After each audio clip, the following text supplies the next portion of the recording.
पहली स्कीम कौन सी है आपकी? प्रधानमंत्री जन धन योजना। कब स्टार्ट हुआ था? 15 अगस्त 2014। 15 अगस्त के दिन जब मोदी जी लाल किले पे भाषण देने जाते हैं तो उसी टाइम पे अनाउंस कर देते हैं, भाई साहब हम नई स्कीम लेकर आ चुके हैं, प्रधानमंत्री जन धन योजना। 2014 की बात है, नए नए प्राइम मिनिस्टर बने थे और भाई साहब बहुत ही तगड़ी स्कीम, रिवोल्यूशनरी काम किया उस टाइम पे इन्होंने। क्योंकि अगर आप यूपी, बिहार और इस नॉर्थ में बहुत ही रूरल एरिया से आते हैं तो आपको थोड़ा सा अंदाज़ा लगा होगा कि भाई बैंकों ने पकड़ पकड़ के सबके अकाउंट खोले हैं उस टाइम पे, है ना।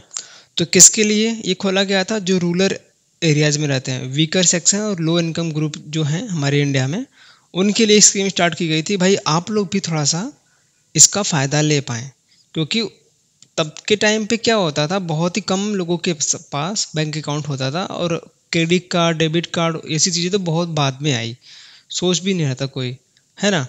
तो बैंक को बोला गया, जितने भी पब्लिक सेक्टर बैंक हैं, कि भाई आपको स्कूलों में जाना है, गांव वालों को बताना है, कैंपेन रन करना है कि प्रधानमंत्री जी ने एक नई स्कीम लाई है और सबको फ्री में अकाउंट खोल कर दिया जाएगा। ठीक है, सेविंग अकाउंट खुलेगा, कार्ड की फैसिलिटी मिलेगी, जितने भी रेमिटेंसेस फैसिलिटीज़ हैं गवर्नमेंट की तरफ से, जितने भी इंश्योरेंस है, जितने भी पेंशन वगैरह मिलेंगी। अभी आपका पीएम किसान जो मिल रहा है, तो इस स्कीम की बहुत ज़्यादा योगदान रहा है, क्योंकि मोदी जी को पता है कि भाई हम लोग कौन कौन से वीकर सेक्शन वाले लोग हैं और किनके पास कितनी ज़मीन है, कितना इनकम ग्रुप है, तो उन्हीं के हिसाब से पीएम किसान वाला पैसा जाता है जितने भी प्रधानमंत्री जनधन अकाउंट के होल्डर्स हैं। समझ गए क्यों स्टार्ट किया गया था स्कीम? तो फाइनेंशियल सर्विस वाली स्कीम है, वीकर सेक्शन के लिए स्टार्ट की, जिनके पास लो इनकम ग्रुप है, सेविंग बैंक अकाउंट खोलना है, उसके साथ साथ रुपए का आपका कार्ड भी दिया जाएगा, ठीक है, फ्री में। समझ गए? बेनिफिट क्या क्या मिलेंगे, ये तो इंपॉर्टेंट है। मोटो समझ लो पहले, मेरा खाता भाग्य विधाता, ये मोटो उस टाइम पे लेकर स्टार्ट किया गया था, अभी भी यही मोटो है, ठीक है। अगर आपसे कोई पूछे कि भाई 2014 में हुआ था स्टार्ट, लेकिन अभी के टाइम पे कौन सा स्टेट सबसे ज़्यादा बैंक होल्डर्स लेके बैठा हुआ है, मतलब कि सबसे ज़्यादा फ़ायदा किसने लिया है, लोग कहाँ पे ज़्यादा हैं? सबसे ज़्यादा यूपी में हैं, तो यूपी के लोगों ने भरपूर फ़ायदा उठाया स्कीम का। मैक्सिमम जनता यूपी की है स्कीम में, ठीक है, जिनके मतलब अकाउंट ज़्यादातर खुले हैं कहाँ किससे? यूपी के लोगों के। और 55% इसमें वुमेन हैं, ये भी याद रखना। जितने भी हाउस होल्ड हैं, जितने भी वुमेन हैं रूरल एरिया में, उनका भी खाता स्टार्टिंग में प्रधानमंत्री जन धन योजना के थ्रू फ्री में खुल गया था, ठीक है। अगर क्वेश्चन बनता है कि भाई वुमेन कितनी परसेंट हैं, महिलाएं कितनी परसेंट हैं इस स्कीम में, तो लगभग 55% महिलाएं हैं और इसके जो बचे हुए 45% मैन हैं। समझ गए?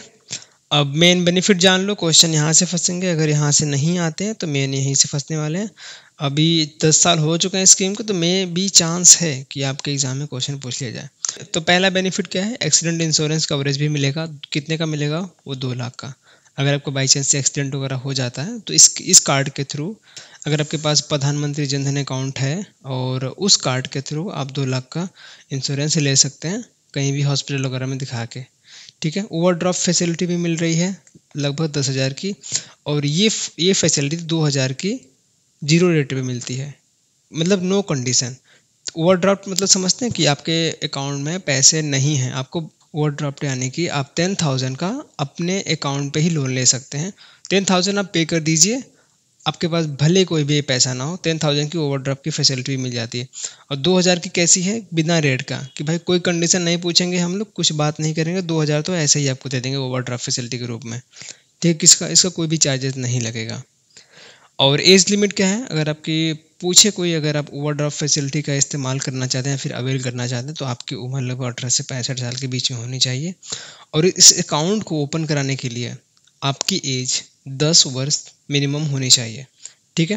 तो 10 साल के हो गए तो पकड़ के बैंक वाले आपका जनधन अकाउंट खोल देंगे, आप चाहे खुलाना चाहो या ना कहो। ऐसा ही हुआ था 2014 में, ठीक है। तो ये मिनिमम याद रखना, ओवरड्राफ्ट फैसिलिटी के लिए ये एज याद रखना, ये दोनों इंपॉर्टेंट है। और इसमें आपको डेथ बेनिफिट भी मिलता है, अगर अकाउंट होल्डर की अनफॉर्चुनेट डेथ हो जाती है तो जो नॉमिनीज वगैरह रहेंगे उनको 30,000 का अमाउंट मिल जाता है, ठीक है।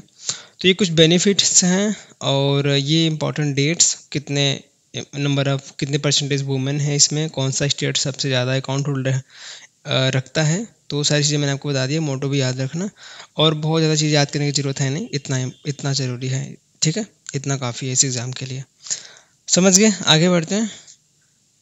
दूसरा जो कौन सी स्कीम है, सॉइल हेल्थ कार्ड, ये काफ़ी पुरानी हो चुकी है और अभी इसको मर्ज कर दिया गया किसके साथ, राष्ट्रीय कृषि विकास योजना, ठीक है। इसको भी कवर करेंगे अगले पार्ट में, लेकिन आज के वीडियो में हम सॉइल हेल्थ कार्ड के बारे में जान लेते हैं। तो अभी इसमें भी जो सॉइल हेल्थ कार्ड आपका मिलता है इस टाइप का दिखता है, बुकलेट टाइप का। तो मेन काम क्या है इस स्कीम का, जो आपकी सॉइल है, इंडियन सॉइल में इतना ज़्यादा केमिकल फर्टिलाइजर इस्तेमाल हो चुका है कि भाई उसकी जो न्यूट्रिएंट एबिलिटी है वो घट चुकी है, ठीक है। तो गवर्नमेंट ने बोला है कि भाई हर अलग विलेज में village level soil testing labs खोलनी है, ठीक है। खोल सकता है कोई भी एंटरप्रेन्योर हो, कोई भी स्टार्ट करना चाहता है सॉइल हेल्थ टेस्टिंग लैब, तो ये आपको ऑफर देते हैं कि अगर आप 18 से 27 के बीच में हो, कोई भी इंडिविजुअल हो बंदा, तो आप जाके यहाँ पे अपना लैब खोल सकते हैं। ये क्या करेंगे, आपके खेत में जाएंगे, चारों कोने से थोड़ा थोड़ा सॉइल सैंपल उठाएंगे, ठीक है। तो वो ले जाकर लैब में टेस्ट वगैरह करेंगे। उसके बाद ये पैरामीटर इसमें दिया रहता है, ठीक है। जो आपका प्रिंटेबल पैरामीटर है इसमें दिया रहता है कि 12 पैरामीटर हैं, माइक्रो न्यूट्रिएंट में कौन कौन से हैं, माइक्रो में कौन कौन से हैं। तो यही देख के बताते हैं कि भाई कौन से न्यूट्रिएंट की कमी है आपके सॉइल में, तो उसके हिसाब से प्रिस्क्रिप्शन देंगे कि भाई ये आपका फर्टिलाइजर इस्तेमाल करना है, ये न्यूट्रिएंट की कमी है आपके सॉइल में। तो उसके हिसाब से उसके बेसिस पे आप डिसीजन ले सकते हैं कि आपके सॉइल में क्या कमी है और कैसे उसको आप इम्प्रूव कर सकते हैं, ठीक है। तो सॉइल ने क्या हेल्प किया है कि लगभग 8 से 10% केमिकल फर्टिलाइजर का यूज़ थोड़ा सा डिक्लाइन किया हुआ है और प्रोडक्टिविटी थोड़ी सी बढ़ी है 5 से 6%। जाहिर सी बात है, जब न्यूट्रिएंट की कमी हमको पता चल गया तो उसी हिसाब से हम लोग अपना ऑर्गेनिक फर्टिलाइज़र का डालेंगे, खेत का सुधार करेंगे, और जो बहुत एक्सेसिव मात्रा में हम केमिकल फर्टिलाइज़र इस्तेमाल करते हैं उसका यूज़ थोड़ा सा कम हुआ है यहाँ पे, ठीक है। सॉइल इम्प्रूव होगी तो ऑटोमेटिक आपका प्रोडक्टिविटी बढ़ेगी, तो वही बात कर रहे हैं। तो और इसको आप 2 सालों में रिन्यू भी करा सकते हैं, आपने बनवाया और 2 साल आपने इस्तेमाल किया, उसको आप रिन्यू भी करा सकते हैं।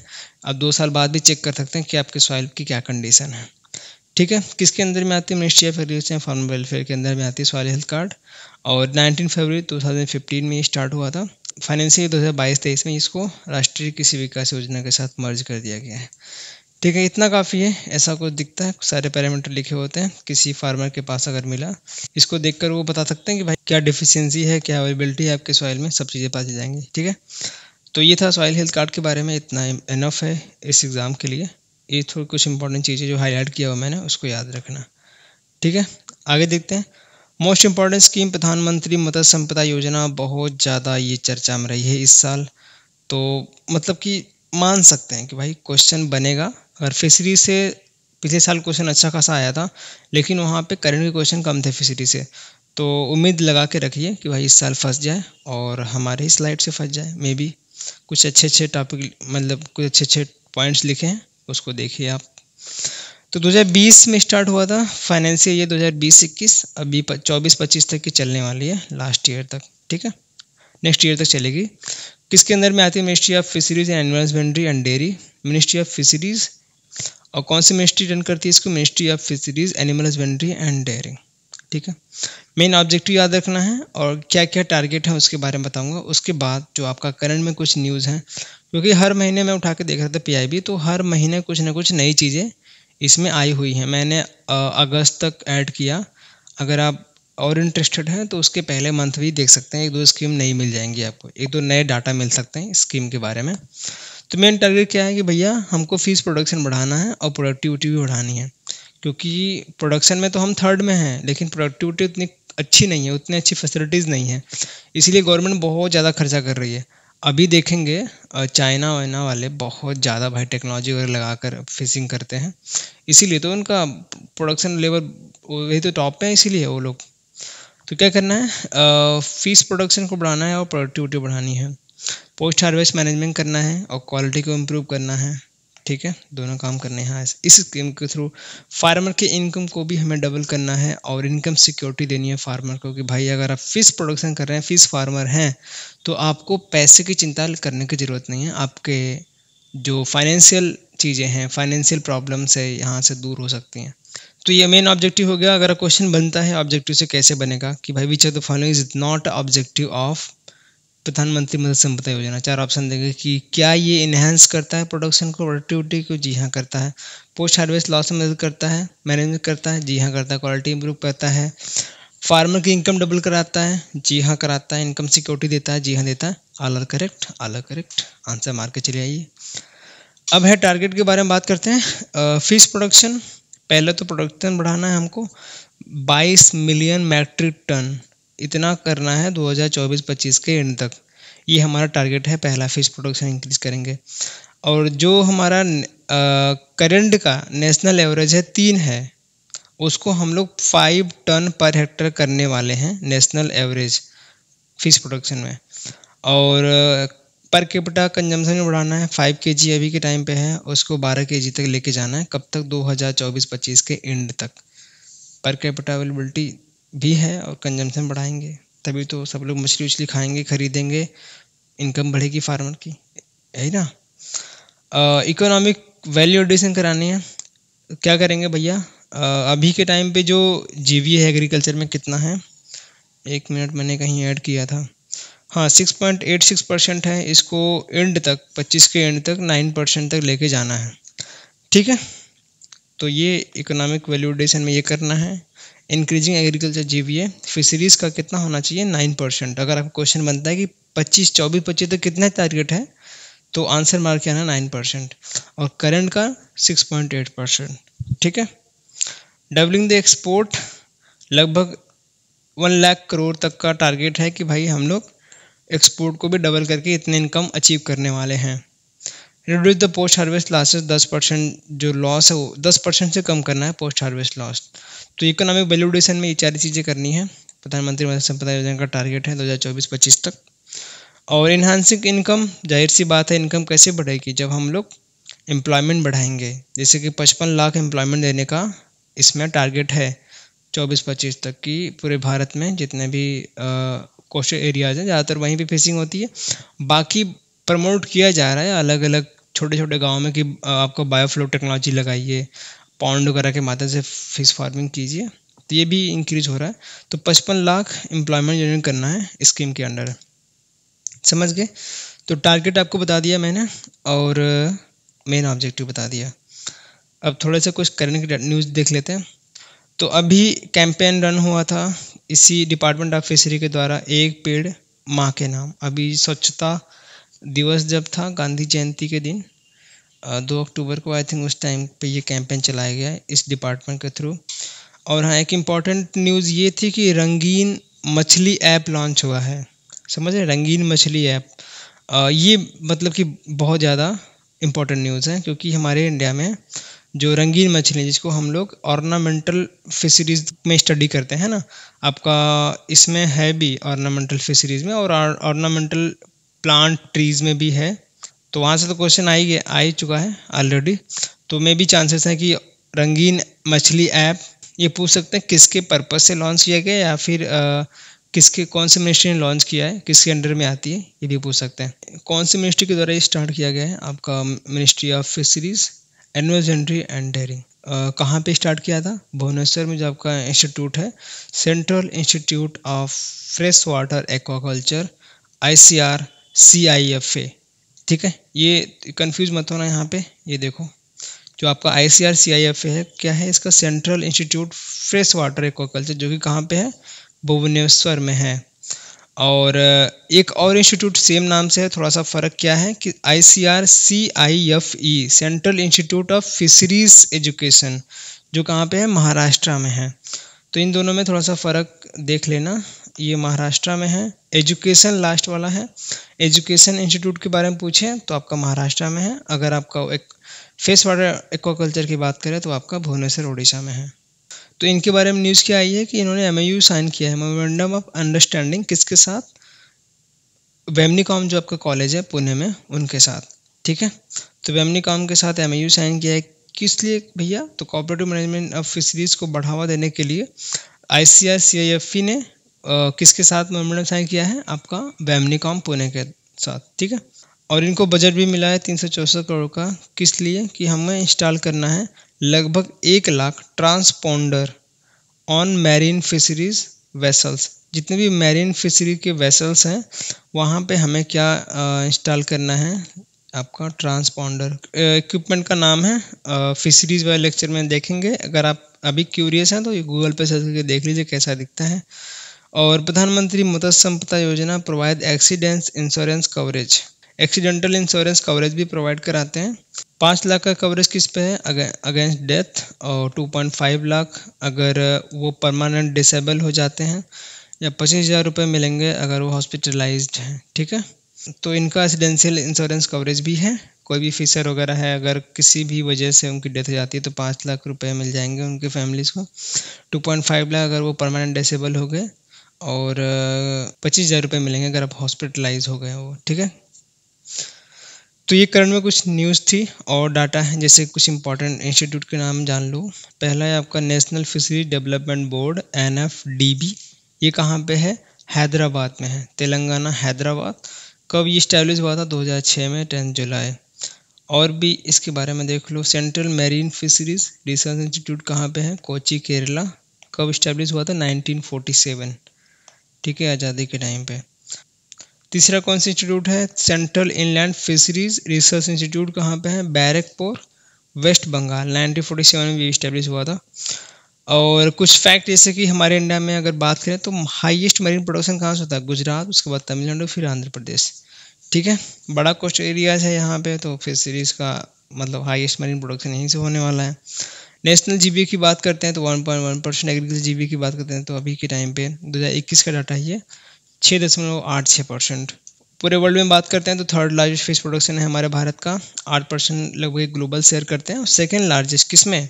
एक्वाकल्चर प्रोडक्शन में इन द वर्ल्ड। समझ गए? थर्ड लार्जेस्ट फिश प्रोडक्शन में है, 8% ग्लोबल शेयर है। सेकेंड लार्जेस्ट किस में है? आपका एक्वाकल्चर प्रोडक्शन में। अगर क्वेश्चन पूछता है मैरीन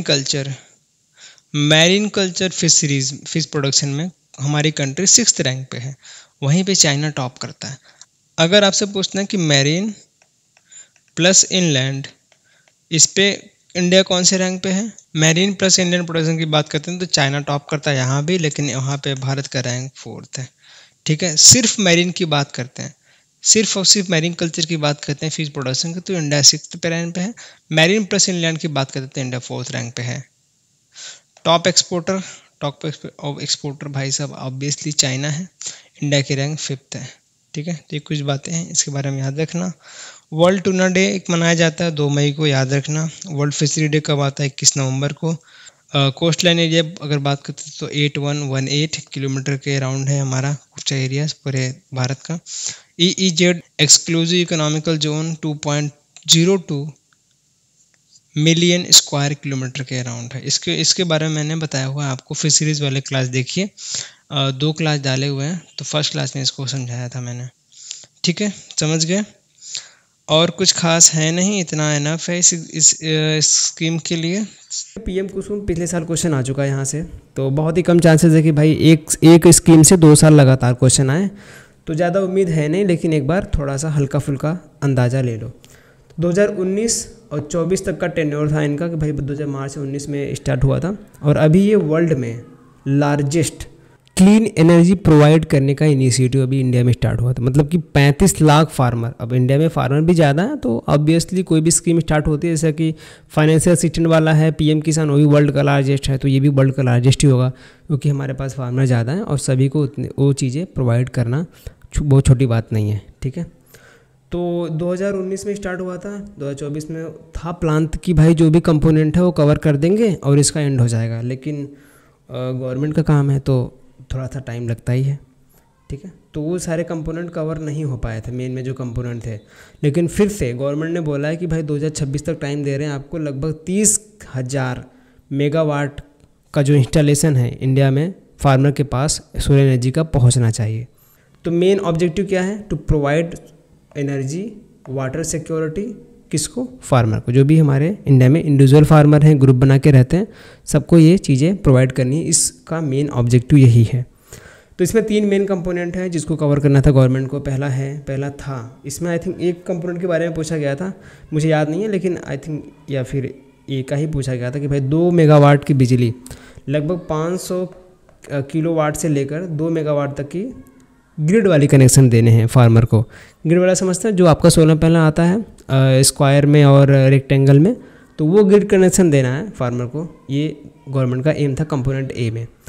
और कंपोनेंट बी में क्या था कि भाई हमको 20 लाख पूरे भारत में जो आपका सोलर वाटर पंप है वो इंस्टॉल करना है, जिसका कैपेसिटी लगभग 0.75 HP का रहने वाला था। ठीक है, अब 20 लाख बोल दिए, अब 19 से लेकर 25 तक 5 साल में हुआ नहीं, इसीलिए टेन्योर बढ़ा दिया गया। 50% अचीवमेंट हुआ था इसमें और अब इसको बढ़ा दिया, लेकिन 20 लाख में भी अचीव कर लें 2026 तक। ठीक है, फाइनेंशियल असिस्टेंट लगभग 30% मिलता है सारे इंडिया में। अगर आप नॉर्थ ईस्टर्न रीजन में या फिर हिली रीजन में हैं तो आपको 50% फाइनेंशियल असिस्टेंट मिल जाता है गवर्नमेंट की तरफ से। भाई आराम से आप लगवा सकते हैं सोलर वाटर पंप अपने एरिया में, ठीक है, अपने खेत में।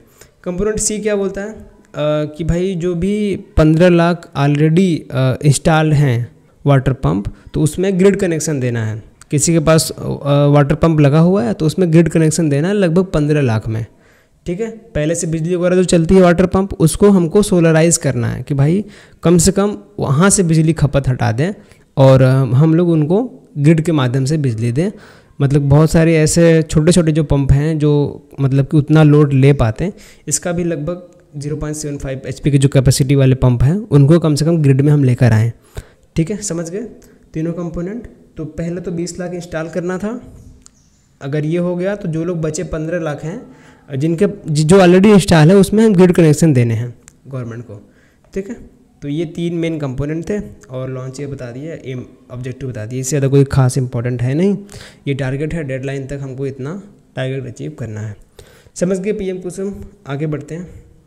उसके बाद है PM प्रणाम।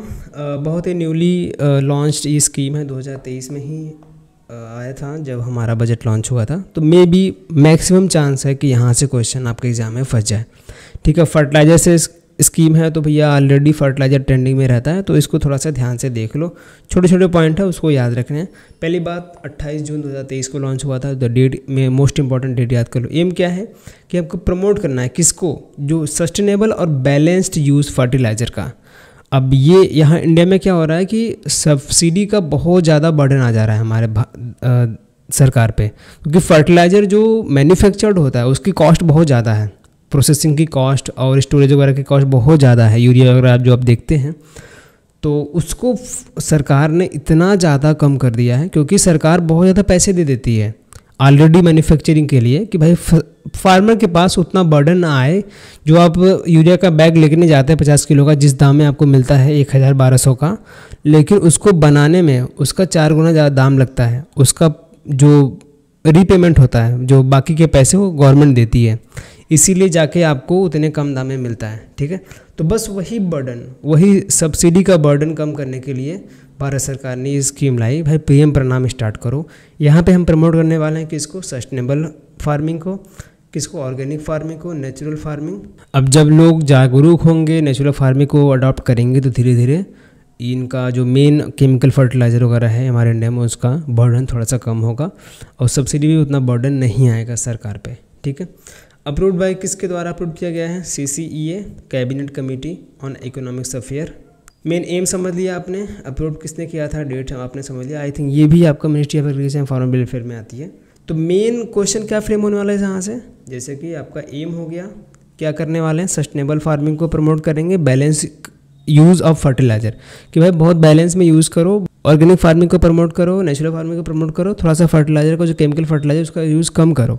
अब प्रणाम नाम में कहीं आपको फर्टिलाइजर नाम दिख रहा है, कहीं नहीं दिख रहा है, तो ये थोड़ा सा झांसा देने के लिए एग्जाम में क्वेश्चन डाल सकता है कि PM प्रणाम स्कीम किससे रिलेटेड है। तो अगर आपने जाना होगा, अगर आप देख रहे हैं ध्यान से क्लास, आपको थोड़ा सा याद है कि फर्टिलाइजर से रिलेटेड है, बस ये याद रखो। ठीक है, फर्टिलाइजर PM प्रणाम, फर्टिलाइजर से रिलेटेड कौन सी स्कीम है आपके, PM प्रणाम। सब्सिडी का बर्डन अगर हम कम कर ही रहे हैं तो कितना कम करें, लगभग 50% बर्डन कम करने का ये एम है इस स्कीम के द्वारा। ठीक है, बस ये इंपॉर्टेंट चीज़ें हैं इस स्कीम के बारे में, और कोई ख़ास चीज़ नहीं है इसमें याद करने के लिए, बस इतना याद रखना। ठीक है, अब पीएम किसान बहुत ज़्यादा पॉपुलर और काफ़ी पुरानी स्कीम है। कोरोना के टाइम पे ये लॉन्च हुआ था, लेकिन अभी भी चल रही है। बहुत सारे फार्मर को इंस्टॉलमेंट के रूप में पैसे वगैरह दिए जा रहे हैं डायरेक्ट बेनिफिट ट्रांसफ़र के थ्रू। ठीक है, कितने मिलते हैं? 6,000 मिलते हैं पर एनम। कितने इंस्टॉलमेंट में? 3 इंस्टॉलमेंट में।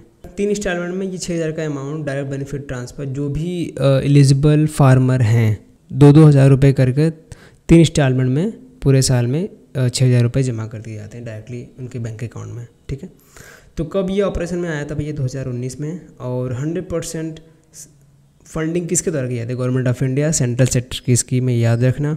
इट कम्स अंदर ग्रीन बॉक्स सब्सिडी, ये भी याद रखना कि भाई ग्रीन बॉक्स सब्सिडी के अंदर में आती है। तो ग्रीन बॉक्स सब्सिडी क्या होता है, इसके बारे में मैंने थोड़ी जानकारी दी थी जब पिछला बार पीएम किसान का स्कीम का डिटेल वीडियो बनाया था।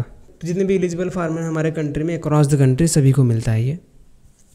तो बस यही कुछ इंपॉर्टेंट चीज़ें हैं। अगर घुमाएंगे फिराएंगे क्या बोलेंगे भाई? मेन बोलेंगे which of the following is not true about PM किसान। तो सारे ट्रू वाले जो ऑप्शन है आपको पता होने चाहिए। ठीक है, समझ गए? आगे बढ़ते हैं। अगली स्कीम है एक और इंटरेस्ट सबवेंशन स्कीम ISS। ये short term agri loan provide कराती है फार्मर को लगभग 3 लाख। ठीक है, 1 साल के लिए 3 लाख का लोन 7% इंटरेस्ट पे। तो मेन क्वेश्चन यहीं से बनने वाला है, इंटरेस्ट सबवेंशन स्कीम में कितने अमाउंट का लोन मिलता है और कितने रेट पे मिलता है। 3 लाख का लोन मिलता है, 7% रेट पे दिया जाता है। ठीक है, फॉर द 1 ईयर। अगर फार्मर उसको सही टाइम पे पेमेंट कर देता है तो 3% की छूट और मिल जाता है। लगभग 4% का ही रेट अब फार्मर को देना पड़ता है। तो ये थोड़ा सा ये फ़ायदा है। तो अगर क्वेश्चन बनता है यहाँ पूछेगा भाई इंटरेस्ट सबवेंशन स्कीम में कितने % का सबवेंशन मिलता है अगर फार्मर ने सही टाइम पे या फिर टाइमली रीपेमेंट कर दिया है उस अमाउंट का, तो आपको आंसर मार्क करना है 3% का। ठीक है, और इफेक्टिव रेट क्या होने वाला है? अगर 3% जमा कर दिया तो 7 में से 3 घटाई 4% रेट पे ही उसको ओवरऑल लोन मिल जाता है। समझ गए? एग्रीकल्चर में शॉर्ट टर्म लोन प्रोवाइड कराता है ये स्कीम। शॉर्ट टर्म यानी कि अगर आप छोटा मोटा बिजनेस कोई स्टार्ट करना चाहते हैं, आपने अब डेयरी स्टार्ट करना है, आपको एनिमल हस्बेंड्री गाय वगैरह खरीदनी है, पालनी हो, उसको डेयरी स्टार्ट करना है तो उसके लिए मिल जाएगा। पोल्ट्री स्टार्ट करना है या फिर आप फिश फार्मिंग करना चाह रहे हैं, फिर एलाइड सेक्टर में कोई भी बिजनेस आप स्टार्ट कर रहे हैं तो उसके लिए भी स्कीम बनाई गई है। इंटरेस्ट सबवेंशन स्कीम 3 लाख का लोन लीजिए 7% के रेट पे। ठीक है, और जिनके पास KCC कार्ड है उनको पोस्ट हार्वेस्ट लॉसेस पे भी यहाँ पे इस स्कीम के थ्रू कुछ अमाउंट या फिर लोन वगैरह मिल जाते हैं। ठीक है, तो बस ये चीज़ें हैं ISS में, चीज़ें याद रखना बस इतना, कितने का सबवेंशन मिलता है, किस टाइप की स्कीम है और कितना लोन मिलता है, बस इतना इंपॉर्टेंट है। ठीक है, तो ये था वीडियो। 4 इंपॉर्टेंट स्कीम हमने कवर कर दिए हैं। नेक्स्ट वीडियो में हम लोग और भी बाकी स्कीम कवर कर देंगे जो भी इंपॉर्टेंट है, और मेजर जो मिनिस्ट्री हैं एग्रीकल्चर वाली वहाँ से पहले स्कीम कवर करेंगे। और आपके लिए जो मैंने PDF बना के दिया था प्लीज़ जाके देखिए, उसमें सारे स्कीम कवर किए थे।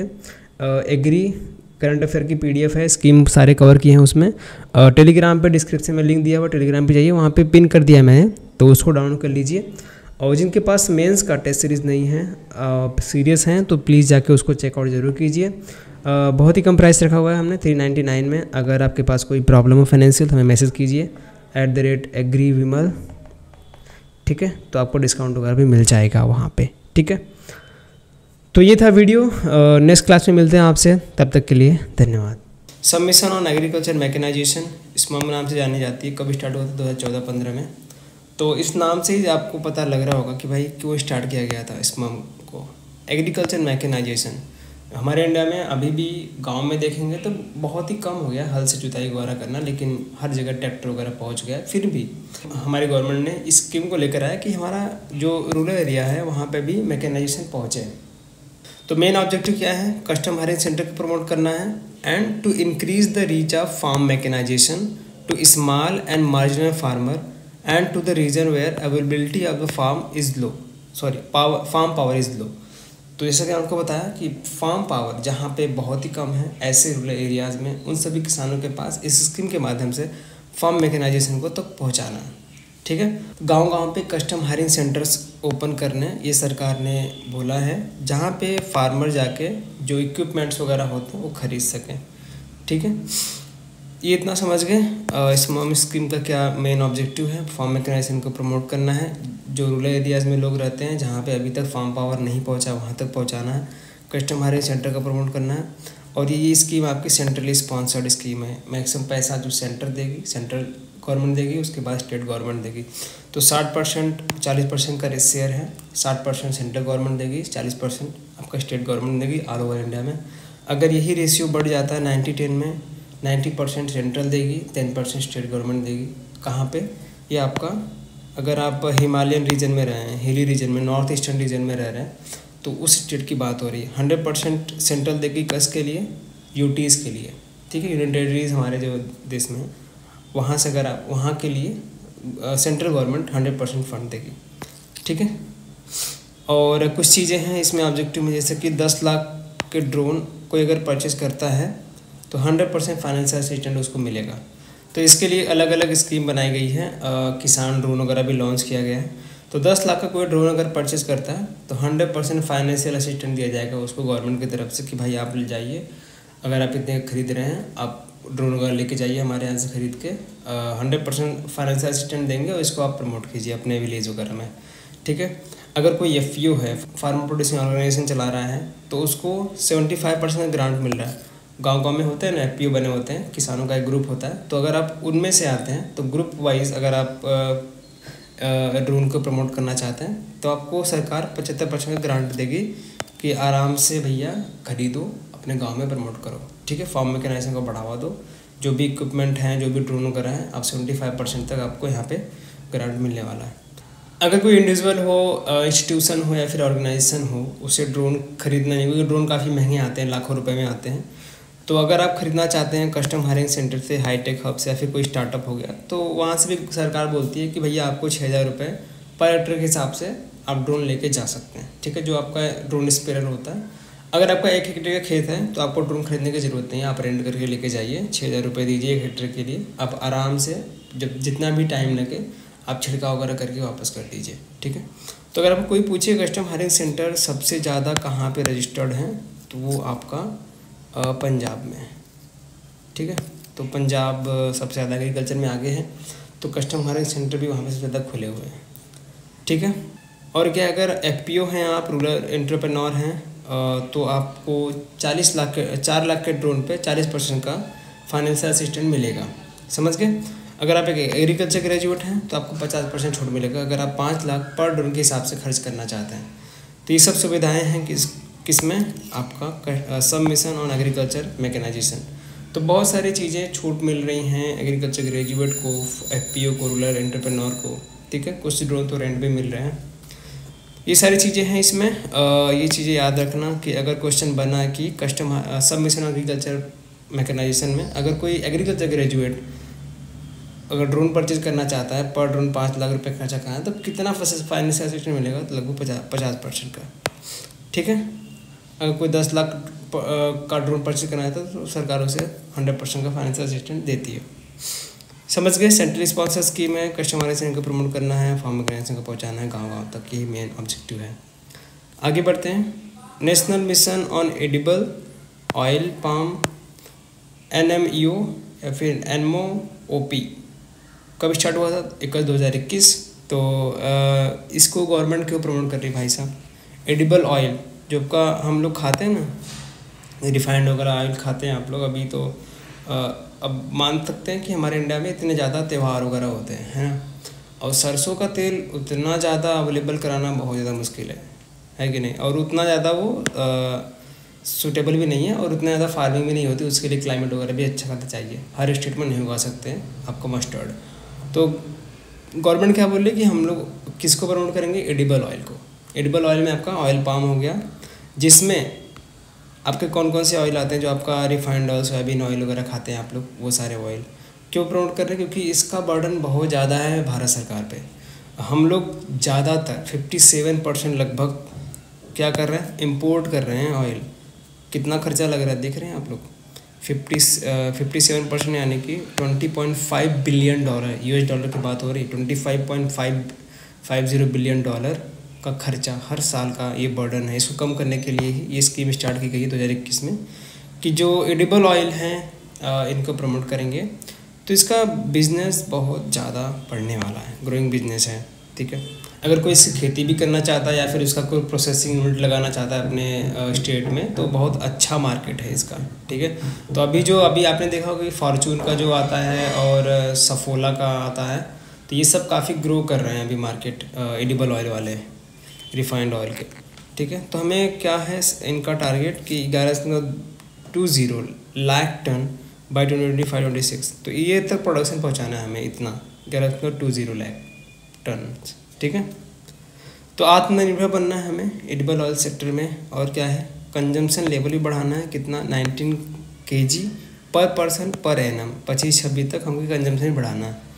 अब भैया तेल खाए या ना खाए लोग, उससे कोई मतलब है नहीं, अब बढ़ाने की कोशिश कर रहे हैं, आने की प्रोडक्शन बढ़ेगा, समझ रहे हैं।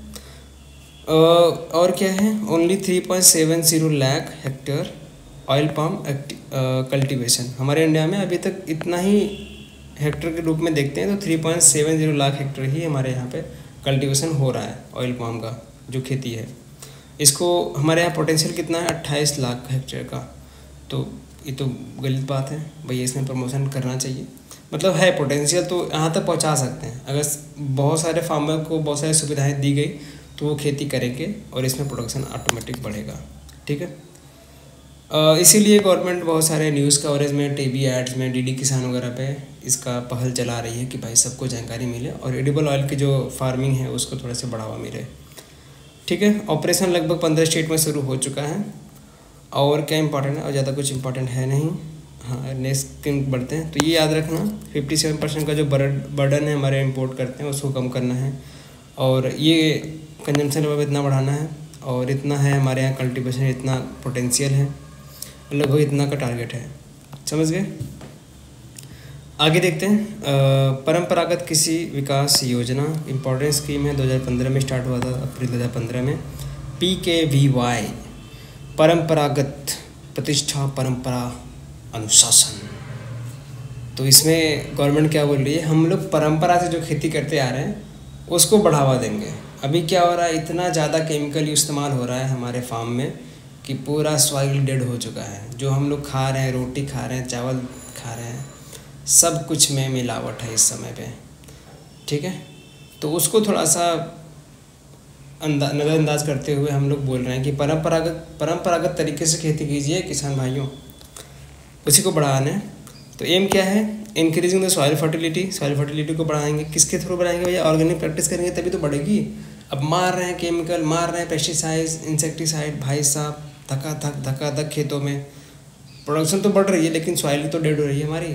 तो उसको केमिकल फर्टिलाइजर कम करना है और ऑर्गेनिक प्रैक्टिस के थ्रू हमको सॉइल की फर्टिलिटी को बढ़ानी है।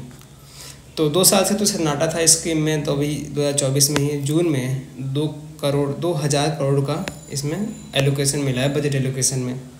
ठीक है, तो ये सब नंबर नहीं पूछेंगे, आई थिंक पूछेंगे तो ये पूछेंगे भैया इसमें कौन कौन से सब स्कीम है। तो बहुत सारे सब स्कीम हैं। सॉइल हेल्थ कार्ड मिशन इसी में आता है। नेशनल मिशन सस्टेनेबल एग्रीकल्चर, ये सभी स्कीम क्यों लॉन्च की गई थी इसके अंडर में, क्योंकि हमको भैया एक स्कीम से काम नहीं चल रहा था। सरकार ने बोला कि और स्कीम लेकर आओ, सॉइल हेल्थ मिशन लेकर आओ, सॉइल की इंप्रूवमेंट बढ़ाने के लिए, फर्टिलिटी बढ़ाने के लिए।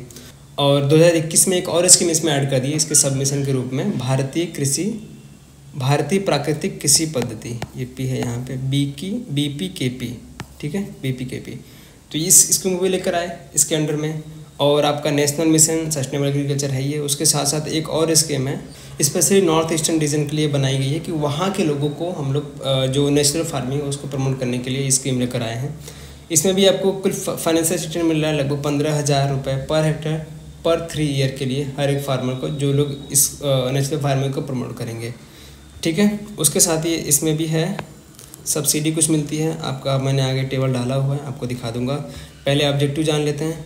ये समझ लो सेंट्रली स्पॉन्सर स्कीम है, जैसे मैंने बताया कि सेंट्रल ज़्यादा पैसा देगी, 60% सेंट्रल से है और 40% स्टेट, 90-10 का है in north eastern region, Himalayan region के लिए, 100% देखती है सेंटर कहाँ के लिए, यूटीज़ के लिए। ठीक है, सब्सिडी कितने मिलती है, 15,000 पर हेक्टेयर पर 3 ईयर। अभी करंट का डाटा है, पहले आई थिंक दूसरा था, अभी चेंज हो गया है।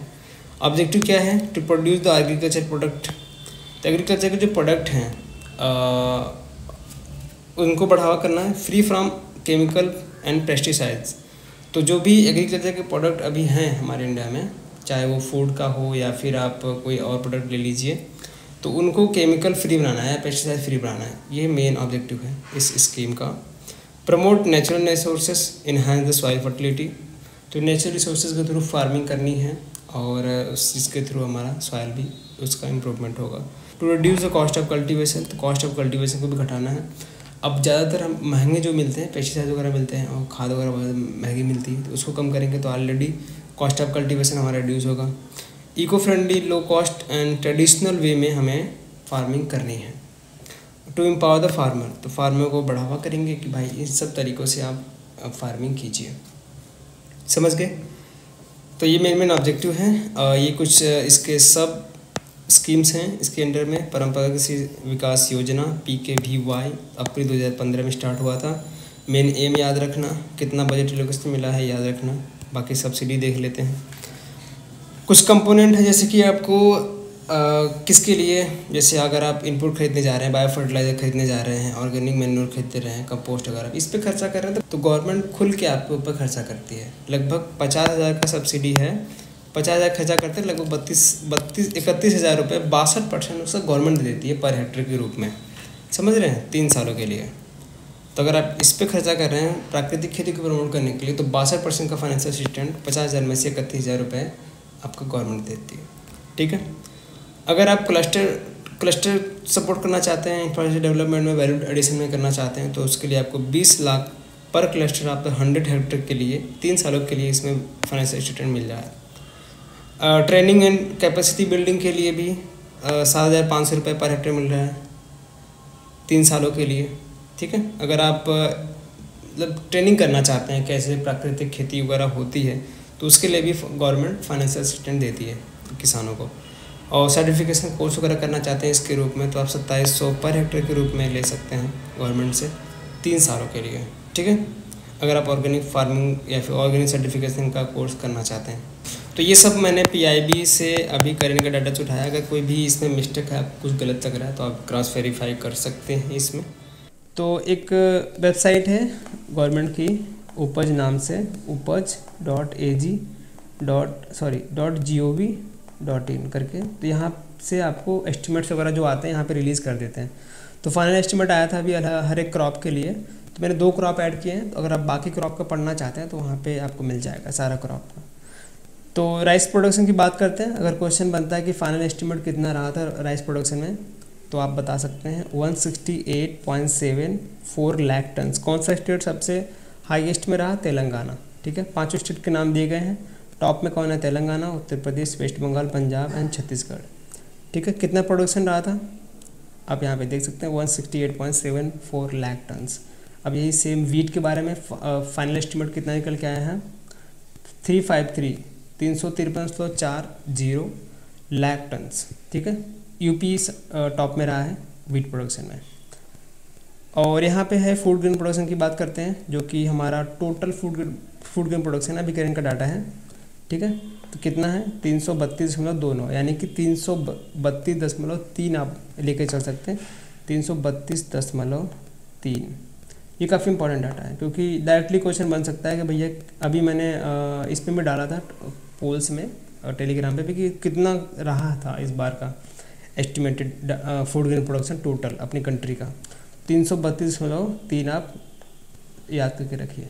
अब यही राइस की बात करते हैं। तो राइस 2-3 क्रॉप का मेन याद रखना। जैसे राइस हो गया आपका, वीट याद कर लो, मेज कर लो, और इसमें शुगर कैन कर लो, और यहाँ पे पल्स क्रॉप का टोटल कर लो। ये टोटल है, ये अलग से नहीं है। ठीक है। तो ये LMT किस में है? लाख मैट्रिक टन्स में। ठीक है।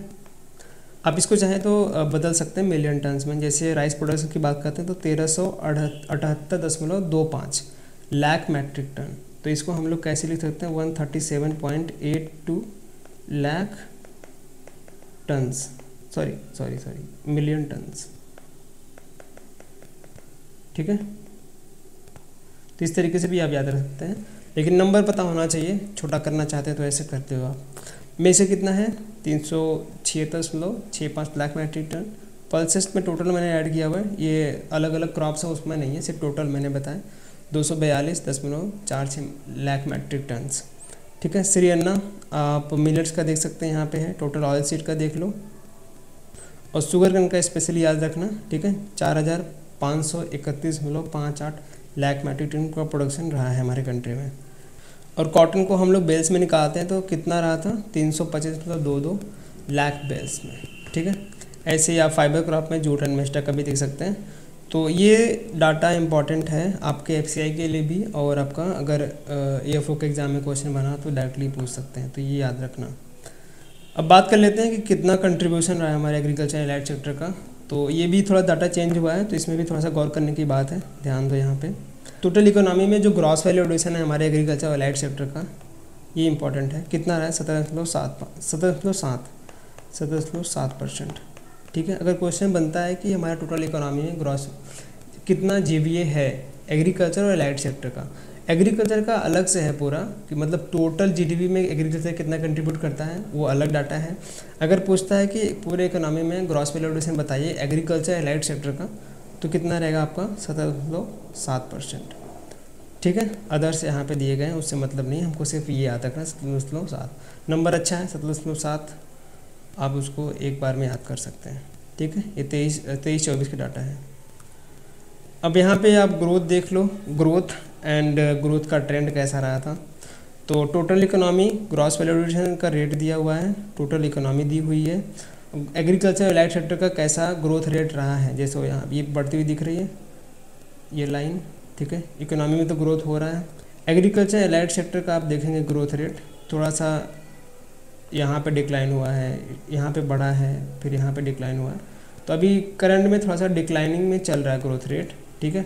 अभी जब कोविड वगैरह आया था तो बहुत सारे लोग इसकी तरफ अप्रोच किए थे कि भाई चलो एलाइड सेक्टर में कुछ करते हैं, गोट फार्मिंग, फिश फार्मिंग और एनिमल वगैरह का रेयरिंग। अब क्या है कि इसमें जो विलेज वगैरह में लोग रहते हैं उनको बहुत ज़्यादा प्रॉब्लम्स आती है।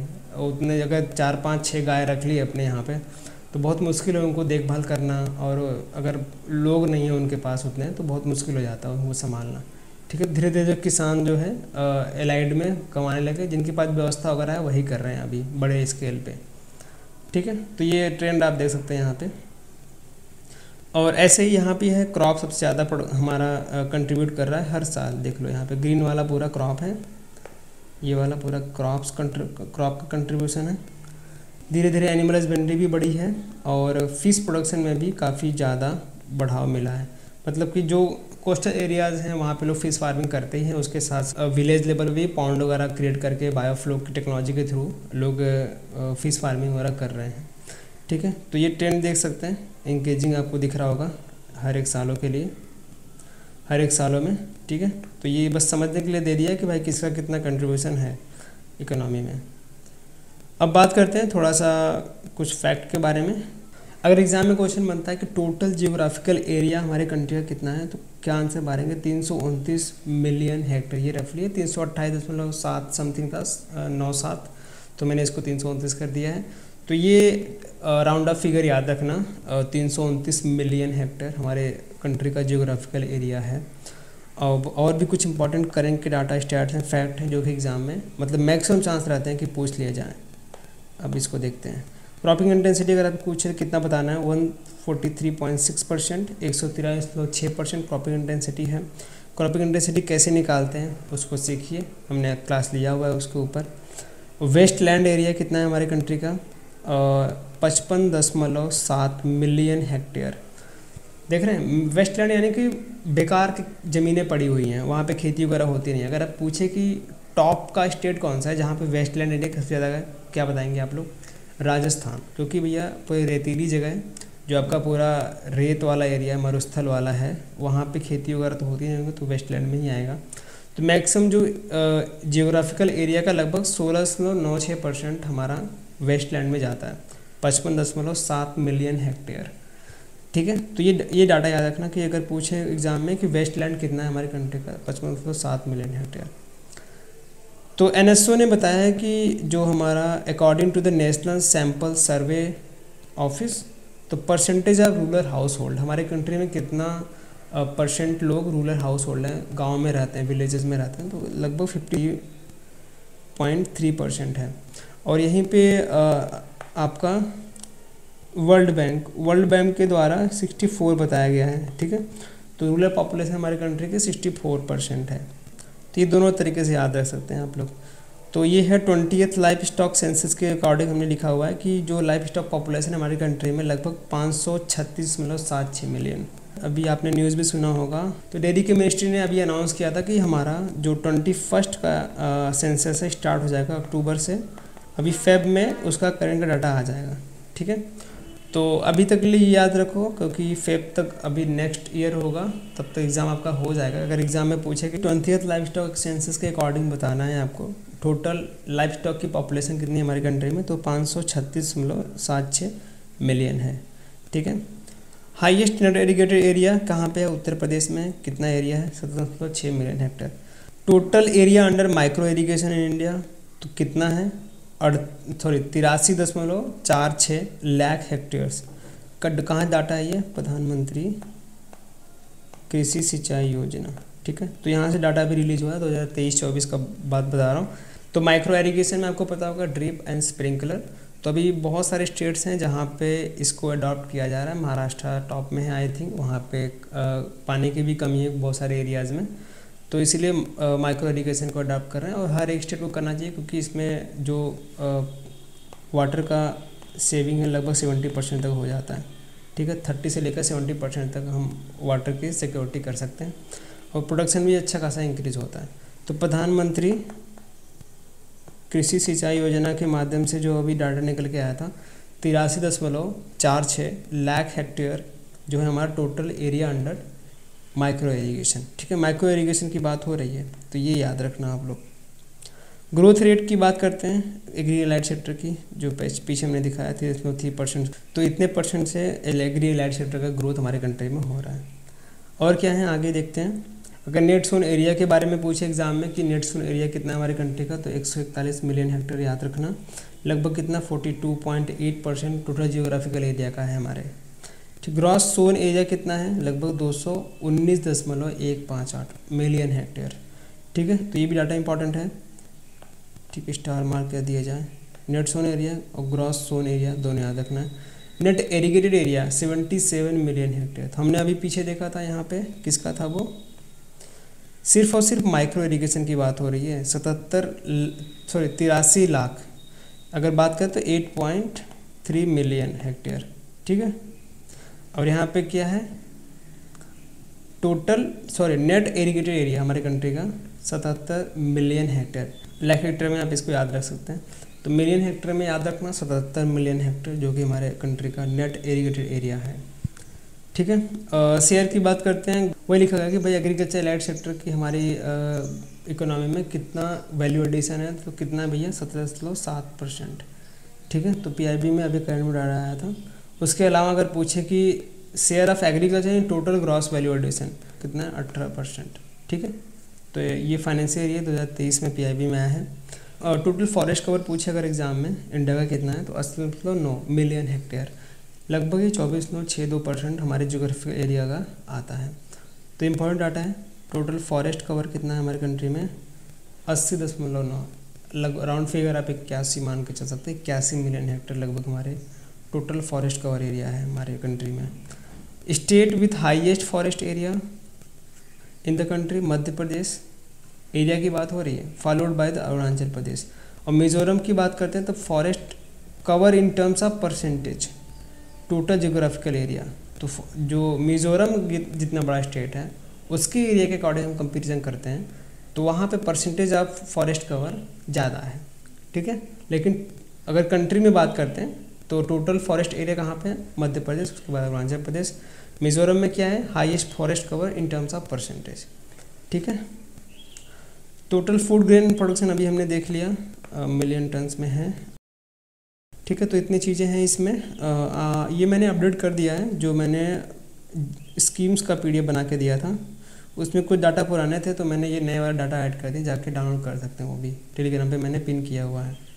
अब बात करते हैं मिल्क प्रोडक्शन में, तो वर्ल्ड मिल्क डे आपका 1 जून को आता है। अगर हम बात करते हैं हमारे कंट्री में स्पीसीज डिस्ट्रीब्यूशन की, कौन सी स्पीसीज सबसे ज़्यादा मिल्क देती है, तो इंडिजिनस बफेलो, ठीक है, हमारे देसी जो नस्ल की भैंस है वो सबसे ज़्यादा मिल्क का कंट्रीब्यूशन करते हैं मिल्क प्रोडक्शन में।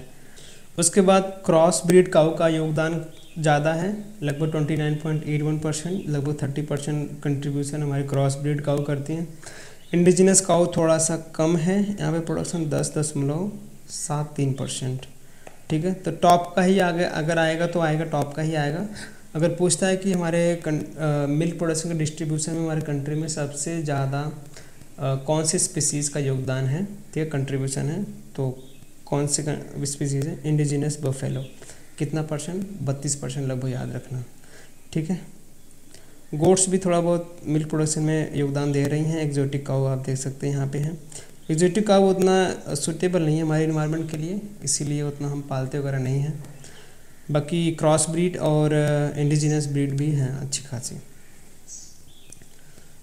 तो मिल्क प्रोडक्शन में टॉप में ही आते हैं हम लोग। उसके साथ साथ ग्रोथ रेट भी काफ़ी अच्छी है। पास्ट डिकेड में देखेंगे तो कंपाउंड एनुअल ग्रोथ जो रही है, CAGR ग्रोथ लगभग 6% से हमारी ग्रोथ हुई है पिछले 10 सालों में कंपेरिजन करते हैं।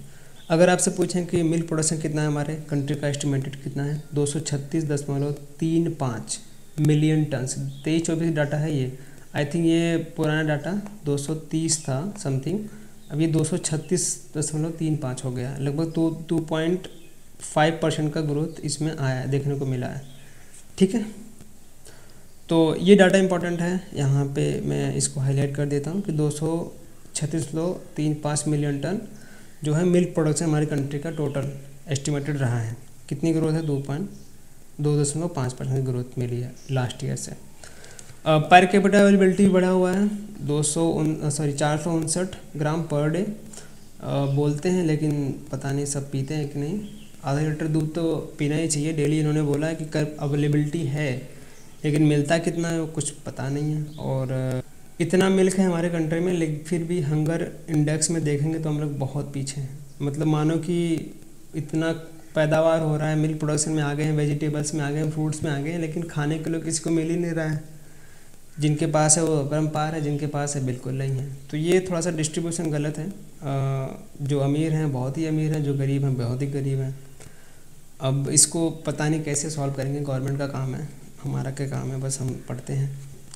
India is the world largest life stock owners, ये तो सबको पता है, इतने ज़्यादा लाइफ स्टॉक्स हैं। ओवरऑल लाइफ स्टॉक की बात हो रही है तो सबसे ज़्यादा लाइफ स्टॉक पॉपुलेशन हमारे कंट्री में यही है, और total population 536.76 million. I think यही हमने डाटा यहाँ पे डाला था, 536.76 मिलियन। ठीक है, यही हमारा 20th लाइफ स्टॉक सेंसस का डाटा है। ठीक है, तो world largest life stock owner हैं भैया, थोड़ा प्राउड फील कीजिए आप लोग। As per the economic survey, India is the largest producer of milk and second largest producer of fruit and vegetables and sugar. ठीक है, ये भी थोड़ा सा याद रखना आप लोग। और क्या है, टोटल एक प्रोडक्शन कितना हुआ था हमारी कंट्री का 22-23 की बात करते हैं तो 138.38 मिलियन। पर कैपिटा अवेलेबिलिटी एक की कितनी है? 101 पर ईयर। और कुछ लोग हमारे इंडिया में गुड्डू भाई जैसे हैं कि मुन्ना भैया अंडे करवा दीजिए, तो वो सिर्फ अंडे पे ही भैया अपना जीवन बिताते हैं। जो जिम वाले बंदे हैं वो सुबह के 4 अंडे, दोपहर में 4 अंडे, शाम को 4 अंडे ले जा रहे हैं। तो इस तरीके से डिस्ट्रीब्यूशन है, जिनके पास है लेवरेज अपना आराम से पूरा फ़ायदा ले रहे हैं, जिनके पास नहीं है तो उसका कंट्रीब्यूशन नहीं है। लेकिन मैच हो जा रहा है कि भाई जो प्रोडक्शन हो रहा है हमारी कंट्री में उसका खपत भी हो जा रहा है। ठीक है, और यहाँ पे कुछ इम्पॉर्टेंट डाटा हैं, ये बहुत ज़्यादा इम्पॉर्टेंट है, आपको याद करना पड़ेगा। तो ग्रोथ रेट है यहाँ पे, और कंट्रीब्यूशन टू एग्रीकल्चर GVA और कंट्रीब्यूशन टू टोटल GVA। तो लाइफ स्टॉक की बात करते हैं तो कितना है कंट्रीब्यूशन एग्रीकल्चर GVA में? एग्रीकल्चर की बात हो रही है सिर्फ, तो लाइफ स्टॉक काफ़ी अच्छा, क्रॉप के बाद आई थिंक लाइफ स्टॉक ही है, उसके बाद फिश है। तो क्रॉप सबसे ऊपर में है, सबसे ज़्यादा प्रोडक्शन एग्रीकल्चर में कंट्रीब्यूट कराते हैं। उसके बाद लाइफ स्टॉक सेक्टर है 30.38%, और इससे ही बात करते हैं कंट्रीब्यूशन टोटल GVA तो 4.66%। ठीक है, अब यही फिशरी सेक्टर की बात करते हैं तो उसके बाद आता है 6.72%, जो कि एग्रीकल्चर में कंट्रीब्यूट करता है हमारा फिशरी वाला सेक्टर। ठीक है, तो एग्रीकल्चर में आपको पता होगा ना एलाइड वाले कौन से आते हैं, एग्रीकल्चर में कौन सा आता है। तो मेन क्रॉप है, उनका मेन कंट्रीब्यूशन है, उसके बाद लाइफ स्टॉक है, फिशरीज़ है, पोल्ट्री फार्मिंग, तो इस तरीके से अलग अलग एलाइड सेक्टर हैं जो कि कंट्रीब्यूट करते हैं एग्रीकल्चर में। तो लाइफ स्टॉक का कितना है 30.38, ये इंपॉर्टेंट डाटा है, काफ़ी इंपॉर्टेंट है। और फिशरीज़ का भी आई थिंक पूछा गया है, ये भी याद रखना कि कंट्रीब्यूशन टोटल जीबीए में कितना है, लगभग 1.09%। ठीक है, तो दोनों चीज़ें इंपॉर्टेंट हैं। ये करंट में था तो मैंने यहाँ पे टेबल डाल दिया है, बाकी मुझे मिलेगा वो भी ऐड करके जो पीडीएफ है उसमें अपडेट कर दूंगा। ठीक है, ग्रोथ रेट आप देख लो, ये ग्रोथ रेट रहा है लाइफ स्टॉक का और ये ग्रोथ रेट रहा है आपका फिशरी सेक्टर का। ठीक है, अगले स्लाइड पे बढ़ते हैं। मेजर स्टेट्स देख लो कहाँ पे एग प्रोडक्शन हो रहा है। आंध्र प्रदेश, मतलब कोई बीट ही नहीं कर सकता आंध्र प्रदेश को एग प्रोडक्शन में। आंध्र प्रदेश है टॉप में, तमिलनाडु, फिर महाराष्ट्र, ये 3 स्टेट हैं सबसे ज़्यादा टॉप में एग प्रोडक्शन करते हैं हमारे कंट्री में। उसके बाद आपका पंजाब है, केरला है, यूपी इतना बड़ा स्टेट है भैया, वहाँ पे नहीं हो रहा है। यूपी आई थिंक मीट में ज़्यादा आगे है, एग में नहीं है। तो ये काफ़ी इंपॉर्टेंट है कि आंध्र प्रदेश सबसे टॉप में है अभी, कितना बिलियन नंबर्स में है ये भी देख लो, यहाँ पे दिया हुआ है। और क्या है मीट में देख लो, हाँ यूपी आगे है मीट में, कितना प्रोडक्शन हो रहा है, पॉपुलेशन मैट्रिक टन में दिया हुआ है, यहाँ पे नंबर्स हैं, यहाँ पे स्टेट्स के नाम है, वेस्ट बंगाल है, एपी, हरियाणा है, तमिलनाडु है। ठीक है, यूपी, वेस्ट बंगाल, आंध्र प्रदेश, हरियाणा, तमिलनाडु। और देखो यहाँ पे थोड़ा थोड़ा ये भी टच कर रहे हैं, मीट और एग में आंध्र प्रदेश आगे निकल रहा है धीरे धीरे। आई थिंक इनको भी बीट कर देगा, अभी सेकंड पे आ जाएगा कुछ टाइम बाद। ठीक है, तो लार्जेस्ट प्रोड्यूसर कौन है हमारी कंट्री में मीट का, तो है आपका उत्तर प्रदेश, जो भी मीट का कंजम्पशन है, जो भी जो रिक्वायरमेंट है यूपी उसको फिल कर देता है लगभग 23%। ठीक है, उसके बाद आपका वेस्ट बंगाल है, उसके बाद आंध्रा है। समझ गए, आगे देखते हैं। हाँ, पोल्ट्री भी देख लो, पोल्ट्री में कौन आगे, हरियाणा है, उसके बाद वेस्ट बंगाल है, उसके बाद उत्तर प्रदेश है। ज़्यादा फर्क नहीं है, वेस्ट बंगाल हरियाणा में आगे पीछे हो जाएंगे, अभी करंट में है तो आप इसको याद रख सकते हैं। पोल्ट्री में आपका हरियाणा, नंबर्स आप मैट्रिक टन में इसको भी याद कर सकते हैं। ठीक है, तो टॉप के 3 स्टेट आपके जुबान पे होने चाहिए पोल्ट्री प्रोडक्शन में, सॉरी पोल्ट्री मीट में। ठीक है, और क्या है इसमें, annual estimate and growth rate यहाँ पे दिया हुआ है। भारत का जो है इन्फ्लेशन रेट यहाँ पे दिया हुआ है, कितना ओवरऑल एवरेज निकाला गया है 5.49%, ये है ओवरऑल इन्फ्लेशन रेट। अब अलग अलग स्टेट वाइज भी देख सकते हैं, यूपी का कितना है और भी बाकी स्टेट का कितना है। ठीक है, तो ओवरऑल निकाल के बताया गया है कि हमारी कंट्री का जो इन्फ्लेशन रेट है लगभग 5.49%। और यहाँ इस टेबल में आप देखेंगे तो कुछ ग्रोथ रेट जो एस्टिमेट किया गया था और कितना अचीव हुआ है उसके बारे में बताया गया है। ठीक है, तो एस्टिमेशन कितना था कि जो एनुअल जीडीपी का ग्रोथ रेट रहेगा हमारे कंट्री में 8.2% से हम लोग जीडीपी ग्रोथ करेंगे, लेकिन कितना हुआ था उसका रेट, 7.2% ग्रोथ रेट से हम लोग उसको अचीव कर पाए हैं। तो ज़्यादा डिफरेंस नहीं है, मे बी अगले बार पा सकते हैं। तो ये ग्रोथ का एस्टिमेशन था, ये हम लोग उसको वहाँ तक लेके गए थे, तो ये बताया गया डाटा में। हाँ, उसके अलावा हमने ऐड किया हुआ है जो आपका एमएसपी आया था इस बार, अगर जिनको भी डाटा नहीं पता है तो ये बहुत ज़्यादा इंपॉर्टेंट है। तो एब्सोल्यूट इंक्रीज़ पे क्वेश्चन बन सकता है डायरेक्टली आपके एग्जाम में कि इस बार का जो एमएसपी आया था रबी सीजन के लिए, उसमें एब्सोल्यूट इंक्रीज़ कौन से क्रॉप को मिला है, तो आपका रैपसीड मस्टर्ड, ये याद रखना। ठीक है, डायरेक्टली क्वेश्चन बन सकता है कि बताइए वीट के लिए कितना एमएसपी गया है, तो ये नंबर याद रखना 2425। बारले के लिए 1980 ग्राम के लिए याद रखना, ये है आपका लैंटिन मसूर के लिए और सेफ्लावर के लिए। ठीक है, एमएसपी कैसे कैलकुलेट करते हैं, क्या गवर्नमेंट का फार्मूला है, क्या स्वामीनाथन जी ने फार्मूला दिया था, फार्मर की क्या डिमांड है, तो उसके ऊपर मैंने डेली वीडियो बना के रखा है। आप देखना चाहते तो डिस्क्रिप्शन में वो वीडियो दे दूंगा, लिंक आप जाके देख सकते हैं।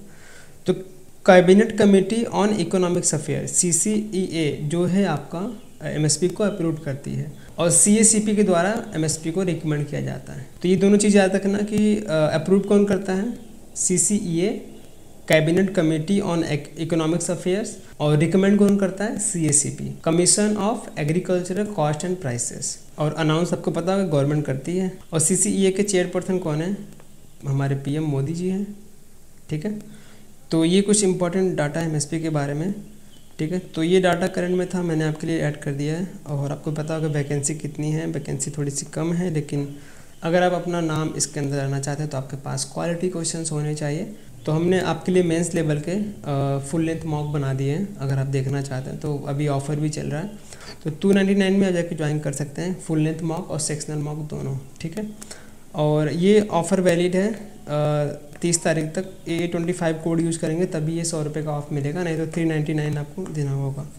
ठीक है, तो जाके ज़रूर से चेक कीजिए टेस्ट सीरीज़। और दीन दयाल अंत्योदय योजना, नेशनल रूरल लाइवलीहुड मिशन, तो इसके नाम में ही आपको पता चल रहा होगा कि जो सरकार चाहती है स्कीम के द्वारा कि जो आपके रूरल एरियाज़ में लोग रहते हैं उनकी लाइवलीहुड को बढ़िया बनाया जाए। ठीक है, उनको भी सारी सुविधाएं दी जाए, उनका भी इनकम बढ़े, जितनी भी लेडीज़ हैं हमारे विलेज में रहती हैं, जो महिलाएं हैं, उनको भी बढ़ावा मिले। ठीक है, इसलिए बहुत सारे सब स्कीम स्टार्ट की गई हैं और ये स्कीम ही बहुत अच्छे तरीके से काम कर रही है जब से लॉन्च हुआ है। कब से स्टार्ट हुआ है आपका? 3 जून 2011, 12 से आई थिंक ये ऑपरेशन में आ गया था, तो ये डेट याद रखना आप लोग। ठीक है, पहले स्कीम सिर्फ नेशनल रूरल लाइवलीहुड मिशन के रूप में जाना जाता था, उसके बाद NRLM से इस स्कीम को NRLM दीनदयाल अंत्योदय योजना के रूप में उसको बना दिया गया 2016 में। क्वेश्चन अगर आता है कि कब इसका नेम रीफेम किया गया था, 2016 में। ठीक है, तो अभी तक लगभग 10 करोड़ महिलाएं हैं, 10 करोड़ लेडीज़ हैं, उनमें से 90 लाख लगभग हम लोग SSG में कन्वर्ट कर चुके हैं। ये भी बहुत छोटा नंबर नहीं है, 90 लाख जो ग्रुप बन चुके हैं SSG के हमारे देश में, पूरे कंट्री की बात हो रही है। तो आपके एग्जाम में डायरेक्ट क्वेश्चन बन सकता है बेनिफिशरीज़ को लेकर कि भैया SC ST ग्रुप के लोग कितने % बेनिफिशरीज़ हैं। NRLM की बात कर रहे हैं तो 50%, 15% आपके माइनॉरिटीज़ को मिल रहे हैं, 3% आपके PWD, कुछ भी फिजिकल डिसऑर्डर हो जिसके अंदर भी वो लोग बेनिफिशरीज़ में यहाँ पे हैं। तो मेन टारगेट आप देखेंगे तो गवर्नमेंट सिर्फ और सिर्फ रूरल एरियाज़ में जो बहुत ही उतने ज़्यादा सक्षम नहीं हैं, ठीक है, उनकी लाइफ को आसान बनाने के लिए स्कीम को लाया गया है। अब इस स्कीम से काम नहीं चल रहा था तो इसके साथ साथ बोले कि और भी सब स्कीम लाया जाए। तो सबसे पहला ये स्कीम देख लो, SVEP, startup village entrepreneurship programme. ठीक है, SVEP का क्या मतलब है? Startup village entrepreneurship programme. इनका मेन मकसद क्या है कि हम लोग हेल्प करेंगे किसको? SSG को, to set up enterprises to village level, तो अपने खुद के एंटरप्राइजेज वो खोल पाएँ विलेज लेवल पे। इसमें हम इस स्कीम के द्वारा, सब स्कीम के द्वारा मदद करेंगे। दूसरी सब स्कीम है आपकी AGEY। ये स्कीम लाया गया 2017 में, आजीविका ग्रामीण एक्सप्रेस योजना। अभी आप मोटर के रूप में देखते हैं, जो ग्रामीण में रहते हैं उतने पढ़े लिखे नहीं हैं, तो उनके लिए गवर्नमेंट इस स्कीम के द्वारा अफोर्डेबल ट्रांसपोर्ट के रूप में व्हीकल प्रोवाइड कराती है कि अगर आपके पास कोई भी आजीविका नहीं है, आप उतने पढ़े लिखे भी नहीं हैं, आपके पास उतना फंड भी नहीं है, तो ट्रांसपोर्ट के रूप में कुछ व्हीकल मिल जाएंगे, ई रिक्शा टाइप का, उसको आप चला के अपना आजीविका कर सकते हैं। ठीक है, तो इस सब स्कीम का यही है काम, जो रूरल एरिया में रहते हैं उनके लिए प्रोवाइड कराना अफोर्डेबल व्हीकल्स। आगे है MKSP, महिला किसान सशक्तिकरण परियोजना। तो इसमें भी महिलाओं के लिए स्कीम बनाई गई है, महिला किसान सशक्तिकरण परियोजना, यानी कि जो फीमेल्स हैं, महिलाएं हैं गांव में रहती हैं, उनको भी फार्मिंग की तरफ लेके आया जाए। तो ये जो है 2 डोमेन पे काम कर रही है स्कीम, सस्टेनेबल एग्रीकल्चर को बढ़ावा मिले, ठीक है, ऑर्गेनिक फार्मिंग हो, and non timber forest produces NTFP, तो ये 2 डोमेन पे काम कर रही है। तो क्वेश्चन क्या बन सकता है यहाँ से कि MKSP, महिला किसान सशक्तिकरण परियोजना, कौन से स्कीम के अंडर में आती है, कौन से मिनिस्ट्री के अंडर में आती है? तो मिनिस्ट्री ऑफ रूरल डेवलपमेंट। ये सारी scheme ministry of rural development में आती है, ये याद रखना। उसके बाद है दीनदयाल उपाध्याय ग्रामीण कौशल्य योजना। जो भी ग्रामीण के लोग हैं उनको थोड़ा सा स्किल डेवलप में काम किया जाए, 2014 में लॉन्च किया गया था। इसके सब स्कीम इसी का NRLM का ही एक पार्ट है, ठीक है, ये याद रखना है। तो जितने भी सब स्कीम हैं इनके भी थोड़ा सा ध्यान में रखना कि भाई किसके अंडर में आते हैं, डायरेक्ट क्वेश्चन बन सकता है। तो दीनदयाल उपाध्याय ग्रामीण कौशल योजना स्किल डेवलपमेंट का प्रोग्राम है, जो भी विलेज लेवल पे हैं वो शुरुआत में पढ़ाई लिखाई नहीं कर पाए हैं, तो छोटा मोटा कोई भी काम सिखाकर उनकी आजीविका चले, इसके लिए बनाया गया। 2014 में आया था। उसके बाद है RSETI, rural self employment training institute. तो ये विलेज लेवल पर ट्रेनिंग इंस्टीट्यूट बनाए गए हैं to enhancing the income on sustainable community. तो जितने भी गांव में यूथ हैं उनको सेल्फ एम्प्लॉयड बनाने के लिए इस स्कीम को, सब स्कीम को जोड़ा गया है कि भाई हम ट्रेनिंग इंस्टीट्यूट खोलेंगे गांव के लेवल पे, जिसमें युवाओं को ट्रेनिंग देंगे और उनको अलग अलग सेक्टर में सेल्फ एम्प्लॉयड बनाएंगे। ठीक है, और कुछ कोलैबोरेशन है स्कीम ने किए हुए हैं, उसके पहले हम देख लेते हैं ऑब्जेक्टिव। तो क्या है और objective? Organizing rural poor women into एसएचजीज, increase their income, come out from the poverty. तो मेन मकसद यही है कि जो भी रूरल वुमेन हैं, पुअर, जितने पॉवर्टीज़ में लोग ना जाएं, पॉवर्टीज़ को बाहर निकालने के लिए स्कीम को लाया गया है। ठीक है, अगर अकेली कोई महिला काम करती है तो उतना ग्रोथ नहीं मिलता है, तो उनको एसएचजी यानी कि सेल्फ हेल्प ग्रुप के रूप में जोड़ के 10-10, 11-11 लोगों का ग्रुप बनाकर उनको एक ट्रेनिंग दिया जाएगा, उनको अलग अलग स्किल सिखाया जाएगा ताकि वो अपने विलेज में रह के काम कर सकें। ठीक है, और ग्रो कर सकें। ठीक है, तो इसी को ध्यान में रखते हुए कोलैबोरेशन में आप देखेंगे तो एक लखपति दीदी नाम का कॉन्सेप्ट भी लाया गया था। ठीक है, अभी शायद हरियाणा में स्टार्ट हुआ था, ये बहुत ही पॉपुलर हुआ। गवर्नमेंट ने बोला है कि हम एसएचजी के अंदर ही 1 लाख एसएचजी मेंबर को हम लोग उनकी इनकम पर ईयर की 1 लाख से ऊपर लेके जाने वाले हैं। मतलब लाखों में इनकम करानी है एक साल में कोई भी जो एसएचजी के मेंबर है। तो इसी कॉन्सेप्ट को लेकर बताया गया कि भाई एसएचजी लखपति दीदी ये आया था। ठीक है, इसमें आपका वुमेन एंटरप्राइजेस एक्सेलेरेटर फंड भी दिया जाएगा। अगर कोई छोटा मोटा अपना बिजनेस स्टार्ट करना चाहते, सिलाई मशीन खरीद के अपना कोई छोटा मोटा व्यापार शुरू करना चाहते हैं तो वुमेन एंटरप्राइजेस एक्सेलेरेटर फंड के थ्रू उनको फंड भी वगैरह भी मिल जाएगा। ठीक है, तो ये ऑब्जेक्टिव समझ गए। तो वही है कि जो रूरल पुअर वुमेन है उन, ठीक है, एसएचजी उनको जोड़ना है और उनकी इनकम को बढ़ाना है और उनको पॉवर्टी से बाहर लेके आना है। एम क्या है? To reach out to 10 crore women from the rural poor household by financial year 2023-24। तो मेन 2023-24 तक का एम था कि हम लोग 10 करोड़ वुमेन तक रीच आउट करेंगे और उनको एसएचजी के फॉर्म में सेल्फ हेल्प ग्रुप के रूप में उनको हम जोड़ेंगे। तो 10 करोड़ तक हमने रीच आउट किया, लेकिन उसमें से हमने इतने लोगों को जोड़ पाए हैं 90 लाख लगभग। ठीक है, महिलाओं को हम एसएचजी के रूप में जोड़ पाएँ। अब बहुत लोग रूरल एरिया में रहते हैं, उतने मतलब ओपन माइंडेड नहीं होते हैं कि अपने फीमेल को, अपने महिलाओं को उतना काम करने के लिए अलाउ नहीं करते हैं, तो इसीलिए सभी नहीं अलाउ किए गए होंगे। तो 10 करोड़ लोगों को रीच आउट किया है स्कीम के द्वारा। 90 लाख लगभग फीमेल्स इसमें एसएचजी में जुड़ी हुई हैं। ठीक है, और कोलैबोरेशन देख लेते हैं। तो जो आपका गवर्नमेंट ई मार्केट प्लेस भी बनाया गया है, जैसे सारस कलेक्शन खोलेंगे कहाँ कहाँ पे, यहाँ पे दिखा है सारस platform launch by the ministry for the marketing of SHG product. अगर कोई एसएचजी है अपना खुद का, मान लो कुछ भी बना रही हूँ, तो उनके प्रोडक्ट को मार्केट करने के लिए सरकार ने कोलैबोरेशन किया हुआ है। ई सारस ऐप भी लॉन्च किया गया है, ये भी याद रखना इंपॉर्टेंट क्वेश्चन है। ई सारस app related with which scheme, तो DNRLM से याद रखना। ठीक है, और MOU भी साइन किया गया है किसके द्वारा? जियो मार्ट के थ्रू। किस लिए मेमोरेंडम साइन किया गया है? MORD और जियो मार्ट के बीच में जितने भी आपके मार्केटिंग हैं, जो भी एसएचजी के प्रोडक्ट है उनको मार्केट किया जाए। समझ गए? तो ये तो मैंने आपको बता ही दिया। 1 lakh SHG member have annual income 1 lakh. ठीक है, जिसमें इनको वुमेन एंटरप्राइज एक्सेलेरेटर फंड भी दिया जाएगा। तो ये पेज समझ गए सब लोग। डेट याद रखना 3 जून 2011 में ये आया था। ऑब्जेक्टिव मैंने बता दिया। कब ये कन्वर्ट हुआ था DNRLM में 2016 में। बाकी ये चीज़ें हैं, नाम देख लिया आपने। नेक्स्ट स्लाइड पे बढ़े। इसमें कुछ माइक्रो फाइनेंस के रूप में फंड वगैरह भी दिए जाते हैं एसएचजी को, देख लेते हैं। सबसे पहला आपका रिवॉल्विंग फंड मिलता है। इसमें कितना मिलता है? 20 से 30 हज़ार रुपये पर एसएचजी। ठीक है, ये याद रखना। इंपॉर्टेंट क्वेश्चन बन सकता है कि DNRLM के अंडर रिवॉल्विंग फंड एसएचजी को कितना मिलता है? 20 से 30 हज़ार रुपये। इस रेंज में आपको याद रखना है। ठीक है, और कम्युनिटी इन्वेस्टमेंट फंड भी मिलता है। CIF फंड कितना मिलता है? लगभग 2.5 लाख पर एसएचजी। तो ये भी डाटा दोनों के लिए काफ़ी ज़्यादा इम्पॉर्टेंट है। ठीक है, स्टार मार्क कर दिया जाए। तो दोनों के लिए आपको याद रखना। रिवॉल्विंग फंड कितना? 20 से 25 हज़ार। कम्युनिटी इन्वेस्टमेंट फंड कितना मिलता है? अप टू 2.5 लाख पर एसएचजी की बात हो रही है। और क्या क्या इसमें मिल रहा है? SHG are also facilitated for the bank linkage of access for accessing the subsidise rate interest. तो जितने भी एसएचजी हैं उनको बैंक के द्वारा लिंक किया जाएगा। जो भी सब्सिडीज़ वगैरह रहेंगी उन कम रेट पे उनको उनका लोन वगैरह भी मिल जाएगा। ठीक है, तो ये भी इम्पॉर्टेंट चीज़ है। तो एसएचजी जितने भी हैं उनको बैंक लिंकेज प्रोवाइड किया जाएगा। तो इनसे क्या होगा कि भाई डायरेक्टली कोई भी एसएचजी ग्रुप बनाए और बैंक के पास जाते हैं और बोलते हैं भैया हमारा जो है लोन पास करा दो, और कम इंटरेस्ट पे उनको सब्सिडाइज लोन मिल जाता है। ठीक है, SHG member are also imparted financial literacy skills through training।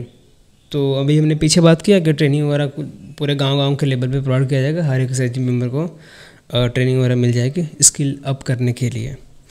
Startup village entrepreneurship programme to support the SHGs and their family member to set up small enterprises. हमने अभी बात किया ये वाला प्रोग्राम SVEP, जिसमें SHG जो मेंबर हैं उनके और उनके परिवार वालों को सपोर्ट किया जाएगा। भाई आप स्मॉल लेवल पे, विलेज लेवल पे अपना कोई ना कोई इंटरप्राइजेस खोल सकते हैं, कोई छोटे मोटे दुकान खोल सकते हैं। ठीक है, और कुछ चीज़ें हैं देख लेते हैं यहाँ पे। तो इस प्रोग्राम को वर्ल्ड बैंक भी सपोर्ट करता है, लगभग $1 बिलियन का सपोर्ट मिला है वर्ल्ड बैंक के द्वारा।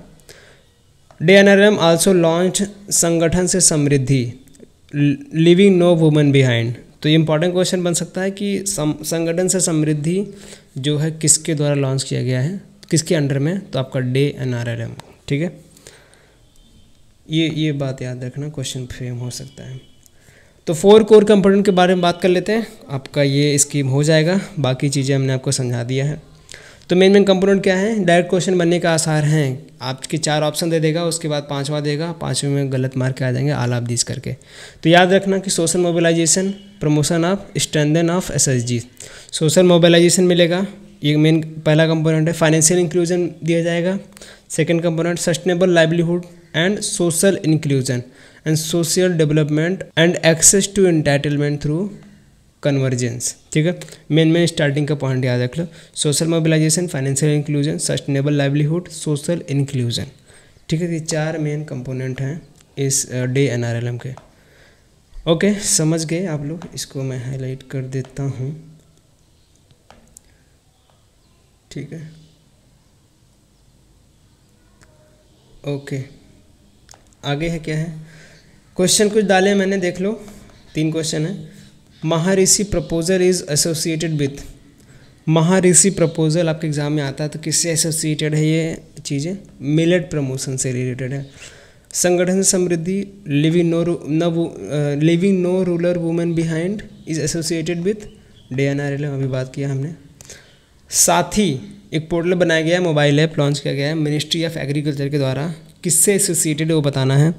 ये है आपका seed production, quality, seed identification and seed certification. ठीक है, तो साथी जो पोर्टल है या फिर मोबाइल ऐप है, इसको याद रखना। सीड प्रोडक्शन, सीड की क्वालिटी आइडेंटिफिकेशन, ठीक है, सीड सर्टिफिकेशन से रिलेटेड है। समझ गए, तो ये स्कीम था। DNRLM थोड़ी बड़ी थी लेकिन मैंने शॉर्ट तरीके से आपको समझा दिया। आई होप थोड़ा सा आपको आइडिया लग गया होगा। ठीक है, एक बार 2 दे देख रहे हैं, ये डाटा इंपॉर्टेंट है जो फंड वगैरह मिल रहे हैं। डेट याद रखना, सब स्कीम याद रखना, एम और मेन आपका कंपोनेंट जो है 4 इसको। ठीक है, आगे देखते हैं। स्वामित्व स्कीम है, छोटी सी स्कीम है, बहुत ज़्यादा खींचेंगे नहीं इसको। क्या नाम है, survey of village and mapping with improvise technology in village areas. समझ रहे, सर्वे करेंगे और बोलेंगे भैया जो डिस्प्यूट वगैरह छिड़ते हैं ना गांव गिराव में कि मेरी इतनी ज़मीन है, दाढ़ काट लिए, तो वो सब ना हो, गांव में झगड़े वगड़े ना हो। तो मैक्सिमम झगड़े इसीलिए होते हैं, खेती का टाइम जब आता है पड़ोसी लोग उसके दाढ़ काट लेते हैं और ले लाठी को जी चालू।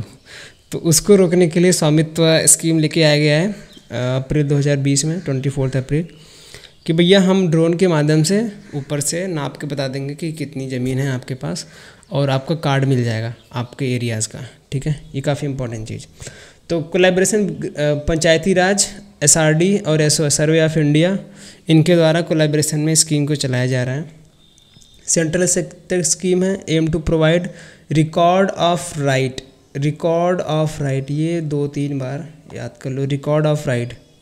ठीक, डायरेक्टली नाम पूछ लेंगे भैया किससे रिलेटेड है, रिकॉर्ड ऑफ राइट। तो आपका स्वामित्व मेन एम यही है, रिकॉर्ड ऑफ राइट, जितने भी उनके पास रिकॉर्ड है उनका राइट होना चाहिए, उनको मिलना चाहिए भाई साहब। ठीक है, जो भी हाउस होल्ड ओनर हैं विलेज लेवल पे, ठीक है, उसके बारे में।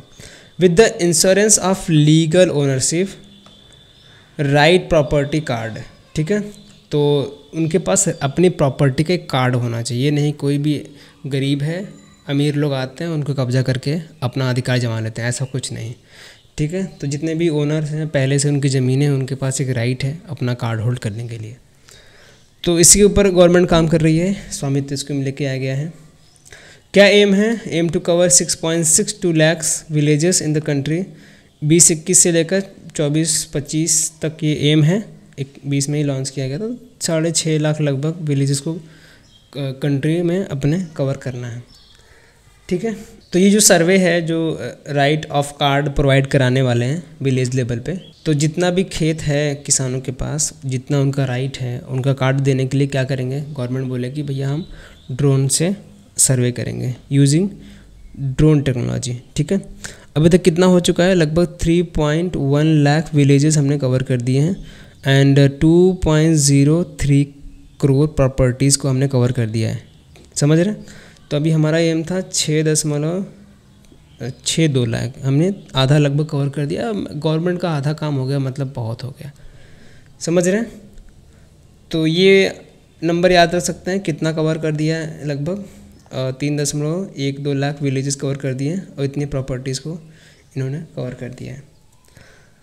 और क्या है यहाँ देखिए, around 1.2 crore property card were distributed under the Swamitva Yojana. तो स्वामित्व स्कीम जो है उसके अंडर में 1.2 करोड़ प्रॉपर्टी के कार्ड डिस्ट्रीब्यूट कर दिए गए हैं। Scheme on gold prize in emerging technology for the providing citizen centric services. तो इस स्कीम को अभी हाल ही में गोल्ड प्राइज यानी कि फर्स्ट प्राइज मिला है, किसमें? Emerging technology for the providing citizen centric services. Citizen centric services provide कराने में इस स्कीम को गोल्ड प्राइज मिला है, अच्छी बात है। ये याद रख सकते हैं, नेशनल पंचायती राज डे कब मनाया? 24 अप्रैल 2024 में, 24 अप्रैल को ही आता है, ठीक है। तो अभी हमारे जो प्रधानमंत्री हैं उन्होंने इनॉग्रेट किया है e Gram Swaraj and GeM portal for the public procurement, ठीक है। तो ई ग्राम स्वराज भी टर्म याद रख सकते हैं, किसके अंडर में है? स्वामित्व स्कीम। और जेम पोर्टल किसके अंडर में है? स्वामित्व स्कीम। तो अभी इनॉग्रेट किया गया किसके लिए? पब्लिक प्रोक्योरमेंट के लिए। और इसमें एक ऐप लॉन्च किया गया GS निर्णय, आई थिंक निर्णय है ये चेंज कर देना, इसको मिटा दो, निर्णय ऐसा कुछ है, ठीक है। तो ये ऐप याद रखना किसके अंडर में आएगा? स्वामित्व स्कीम के अंडर में, ठीक है। तो ये था मेन नाम, ज़्यादा इंपॉर्टेंट है नहीं, ऐसे भी नाम पूछते नहीं फुल फॉर्म एग्ज़ाम में, तो बस याद रखना स्वामित्व स्कीम और डेट याद रखना है, कितना एम था, कितना अचीव किया, ये सब चीज़ें मैंने बता दिया। प्रधानमंत्री फसल बीमा योजना, फसल की बीमा की बात हो रही है। बीमा आपको पता होगा कि भाई कोई भी अगर आप छोटे हैं घर वाले बीमा करा देते हैं। ज़्यादातर गर्ल्स की बीमा हो जाती है कि भाई आप एक सर्टेन एज पे जाएंगे तो आपको बीमा पूरा हो जाएगा, तो आपको पूरा अमाउंट मिल जाएगा, थोड़ा थोड़ा परसेंटेज जमा होता है, उस पर अच्छा खासा इंटरेस्ट वगैरह मिलता है। तो एम क्या है पहले जान लो कि 2016 में लॉन्च हुआ था खरीफ सीजन में, तो ये बहुत ज़्यादा इंपॉर्टेंट है। क्वेश्चन क्या बनेगा भाई, कौन से ईयर में लॉन्च हुआ था, तो आपको याद रखना है भाई 2016 में खरीफ सीजन में। और एम क्या है? Insurance coverage against crop failure. तो मेन क्या काम है? इंश्योरेंस कवरेज प्रोवाइड कराएंगे किस पे? आपके क्रॉप फेलियर पे। शेयर की बात करते हैं तो 50% सेंट्रल गवर्नमेंट देती है और 50% जो है स्टेट गवर्नमेंट देती है। अगर हम बात करते हैं north eastern reason, Assam Meghalaya side जो नॉर्थ ईस्टर्न रीजन है हमारे, तो वहाँ पे 90% सेंटर कवर करती है और स्टेट लगभग 10% कवर करती है, ठीक है। ये शेयर याद रखना। मेन क्वेश्चन यहाँ से बना था पिछले साल, तो यहाँ से आने के चांसेस कम हैं। जैसे कि पूछते हैं कि भाई रिस्क कवरेज कौन कौन से ये स्कीम के द्वारा होते हैं। तो जर्मिनेशन रिस्क है, पोस्ट हार्वेस्ट लॉसेस की वजह से हुआ अगर लॉस आपका क्रॉप, तो वहाँ पर आपका रिस्क कवरेज मिलेगा। स्टैंडिंग क्रॉप सोइंग से हार्वेस्टिंग तक कोई प्रॉब्लम हुई है तो वहाँ पे रिस्क कवरेज मिलेगा। लोकलाइज क्लाइमेट, अगर आपके एरिया का क्लाइमेट वैसा है कि भाई उसकी वजह से फसल बर्बाद हो गई तो उसका भी रिस्क कवरेज मिलेगा। डिस्प्यूट एंड वाइल्ड एनिमल, ये तो नहीं मिलता है, सॉरी यहाँ पे डिस्प्यूट या फिर वायलेंस वगैरह होगा तो वो कवर नहीं किया जाएगा। लेकिन अगर क्रॉप लॉस हो रहा है किसके द्वारा? सिर्फ और सिर्फ वाइल्ड एनिमल के द्वारा, तो आपका कवरेज में आएगा। ये थोड़ा सा माफ़ी चाहेंगे, ये आंसर है, इसकी कवर होता है, लेकिन यहाँ पे याद कर लेना ये आंसर में नहीं रहा होगा ऑप्शन में, ठीक है। डोमेस्टिक वायलेंस वगैरह रहा होगा तो उसके नहीं होते कवरेज। अगर वाइल्ड एनिमल के द्वारा रहा होगा तो ज़रूर से कवर होते हैं। ये क्या ऑप्शन में था मुझे नहीं पता, लेकिन ये नहीं होना चाहिए, ठीक है, ये कवर होता है, ठीक है। उसके लिए माफ़ी चाहेंगे। आगे बढ़ते हैं। कौन कौन से क्रॉप कवर होते हैं इसमें? ऑयल सीड के हो गए, फूड ग्रेन्स हो गए, एनुअल कमर्शियल हॉर्टिकल्चर क्रॉप्स हो गए, तो ये सारे क्रॉप कवर इसमें आते हैं। प्रीमियम रेट की बात करते हैं, मेन इंपॉर्टेंट यही है, यहाँ से क्वेश्चन बन चुका है ऑलरेडी। तो रबी क्रॉप, खरीफ, रबी खरीफ दोनों के लिए ऑल क्रॉप्स हो, ठीक है, सीरियल, पल्सेस, ऑयल सीड हो तो 1.5% और 2% खरीफ सीजन के लिए, बस रबी 1.5, खरीफ 2%, हॉर्टिकल्चर का याद रखना भाई 5%। ये प्रीमियम रेट फार्मर को देना होता है, ये याद रखना। तो फार्मर को लगभग 1.5% खरीफ क्रॉप, रबी क्रॉप के लिए देना होगा, 2% खरीफ क्रॉप के लिए, 5% हॉर्टिकल्चर क्रॉप के लिए, ठीक है। अगर एग्जाम में क्वेश्चन बनता है कि विंड से रिलेटेड, अगर आपको विंड्स दिखे कि भाई विंड्स किससे रिलेटेड है या स्टिक किससे रिलेटेड है, मेरी पॉलिसी मेरा हाथ, ऐसे टर्म्स आपको एग्जाम में देखते हैं, तो याद रखना कि भाई प्रधानमंत्री फसल बीमा योजना में ये सारी चीज़ें इंट्रोड्यूस की गई। विंड का क्या मतलब है? Weather information and network data system, ये विंड्स का मतलब हो गया। ये स्टिक yield estimation system through technology. तो ये दोनों टर्म्स आपके अगर कहीं दिखते हैं तो याद रखना कि फसल बीमा योजना से रिलेटेड है। और गवर्नमेंट ने डोर स्टेप क्रॉप इंश्योरेंस भी निकाला कि घर घर जाके भाई क्रॉप इंश्योरेंस के बारे में आपको जानकारी देंगे। तो इसको नाम दिया गया है मेरी पॉलिसी मेरा हाथ, जो कि प्रधानमंत्री फसल बीमा योजना के अंदर में आता है, ठीक है। बस इतनी चीज़ें इंपॉर्टेंट है, इससे ज़्यादा कोई पढ़ने की जरूरत नहीं है, इसके बाहर नहीं आने वाला अगर क्वेश्चन बनेगा तो। अगर प्रधानमंत्री फसल बीमा योजना के मिनिस्ट्री के बारे में पूछे कौन से मिनिस्ट्री के अंडर में आती है, तो याद रखना ministry of agriculture and farmer welfare, ठीक है। नेक्स्ट स्कीम देखते हैं आपका नरेगा यानी मनरेगा। 2005 में जो आपका national rural employment guarantee act वो पास हुआ था 2005 में, ठीक है। उस टाइम पे नाम था नरेगा। 2009 में इसका नाम बदल के MG नरेगा, महात्मा गांधी जी का नाम इसके आगे ऐड हो गया। और ये इसकी क्योंकि MORD के अंदर आती है, मिनिस्ट्री ऑफ रूरल डेवलपमेंट के अंदर आती है, ठीक है। इसमें भी आपको पता होगा कि भाई 100 दिन का एम्प्लॉयमेंट मिलता है, गारंटेड एम्प्लॉयमेंट मिलता है, एम्प्लॉयमेंट जनरेशन स्कीम है तो मिल रहा है। और एक बात और याद रखना, अगर आपको ड्रॉट के बारे में पूछते हैं ऑल ओवर इंडिया में तो 100 दिन का मिलना है। अगर ड्रॉट एरिया के बारे में पूछे तो वहाँ पर 150 डेज़ का एम्प्लॉयमेंट मिलता है। तो ये चीज़ें ये याद रखना कि aim to guarantee that right to work for the 100 day of employment. हर एक नागरिक के पास अगर उस कैटेगरी में आ रहे हैं तो आपको राइट है कि भाई 100 दिन का गारंटेड एम्प्लॉयमेंट आपको दिया जाएगा। और भी कुछ चीज़ें जैसे 15 दिन के अंदर उसमें जो आपके वीजेज़ वगैरह हैं वो मिलने चाहिए। अगर 15 दिन काम किए हैं तो आपका हक है कि भाई वहाँ पे मांग सकते हैं आप पैसे। इम्प्लीमेंटिंग एजेंसी के बारे में पूछ ले तो ग्राम पंचायत याद रखना। और इसमें सिक्योर ऐप और युक्त धारा दोनों पोर्टल्स लॉन्च किए, उसके बारे में आपको बताऊंगा क्या काम करते हैं। पहले याद आना लो कि भाई कुछ इंटाइटलमेंट्स हैं इस स्कीम के अंदर, उसके बारे में। राइट टू जॉब कार्ड, हर एक बंदे के पास राइट है कि अपना जॉब कार्ड होना चाहिए उसके पास। Right to demand and receive work, वो कभी भी किसी भी सिचुएशन में डिमांड कर सकता है गवर्नमेंट से या फिर ग्राम पंचायत से। उसको 15 दिन के अंदर काम मिलना ही चाहिए, कुछ भी हो जाए, काम हो या ना हो, कहीं पे मनरेगा काम चल रहा हो ना हो, अगर उसने बंदे ने डिमांड की है, अगर किसी पर्सन ने डिमांड की है तो उसको 15 दिन के अंदर ग्राम पंचायत को काम देना पड़ेगा। राइट टू अनएम्प्लॉयमेंट अलाउंसेस, जो भी अलाउंसेस हैं वो भी अब उनको मिलने चाहिए। Right to plan prepare self project, अपना प्रोजेक्ट और प्लान कर सकते हैं, ठीक है, खुद से। राइट टू वर्कशीट फैसिलिटीज़, जो भी फैसिलिटीज़ हैं, बेसिक फैसिलिटीज़, अगर आप काम पे जा रहे हैं तो पानी बेसिक है, आपका शेल्टर जहाँ पे आप छाँव में रहें काम करें। ऐसा नहीं कि काम करते जा रहे हैं, खटाए जा रहे हैं ग्राम पंचायत उस आदमी को और उसको बीमार कर दिया, ऐसा नहीं है। उसके पास राइट है पानी, खाना और नाश्ता पानी वगैरह मांगने की अपनी, और वो छाँव में रह के काम करे, ऐसा भी सुविधा होनी चाहिए। राइट टू नोटिफाइड, यहाँ पे नोटिफाइड है, right to notified wage rate, तो क्या वेज का रेट चल रहा है उसको पता होना चाहिए। Right to receive wage within 15 days, अगर उसने 15 दिन काम कर लिए हैं कहीं पे तो उसको 15 दिन के अंदर उसका पगार मिल जाना चाहिए। Right to conduct social audit, अपना मीटिंग वगैरह करके उसके बारे में डिस्कस कर सकते हैं, उसके पास राइट है। तो कुछ इंटरटेनमेंट है इस स्कीम के अंदर, मैंने आपको बता दिए। अगर क्वेश्चन बनता है कि कोई भी person, any person who applies for the MG NREGA scheme with in how many days does he got the employment, तो क्या आंसर होगा? 15 दिन। और अगर आपको पूछे कि भाई कितना मिनिमम डेज़ का एम्प्लॉयमेंट मिलता है, ऑलरेडी क्वेश्चन आ चुका है तो 100 दिन का। अगर ड्रॉट एरिया पूछे तो 100 डेज़ का, सॉरी 150 डेज़ का। और हाँ, इसमें आपका जो पोर्टल है युक्त धारा आपको बता दें तो युक्त धारा के अंदर जो हम जो स्पेशल प्लानिंग करते हैं, जैसे कि ऊपर से सैटेलाइट के माध्यम से किसी एरिया का माप वगैरह लेना हो, किसी नहर की खुदाई करनी हो, तो उसका एक सैटेलाइट के माध्यम से उसका जो मार्किंग वगैरह करने के लिए भाई इतने इतने दूर तक हम लोग काम करने वाले हैं, जो उसको प्लानिंग करते हैं इस युक्त धारा पोर्टल के थ्रू। तो और सिक्योर ऐप डिज़ाइन किया गया है अप्रूवल के लिए।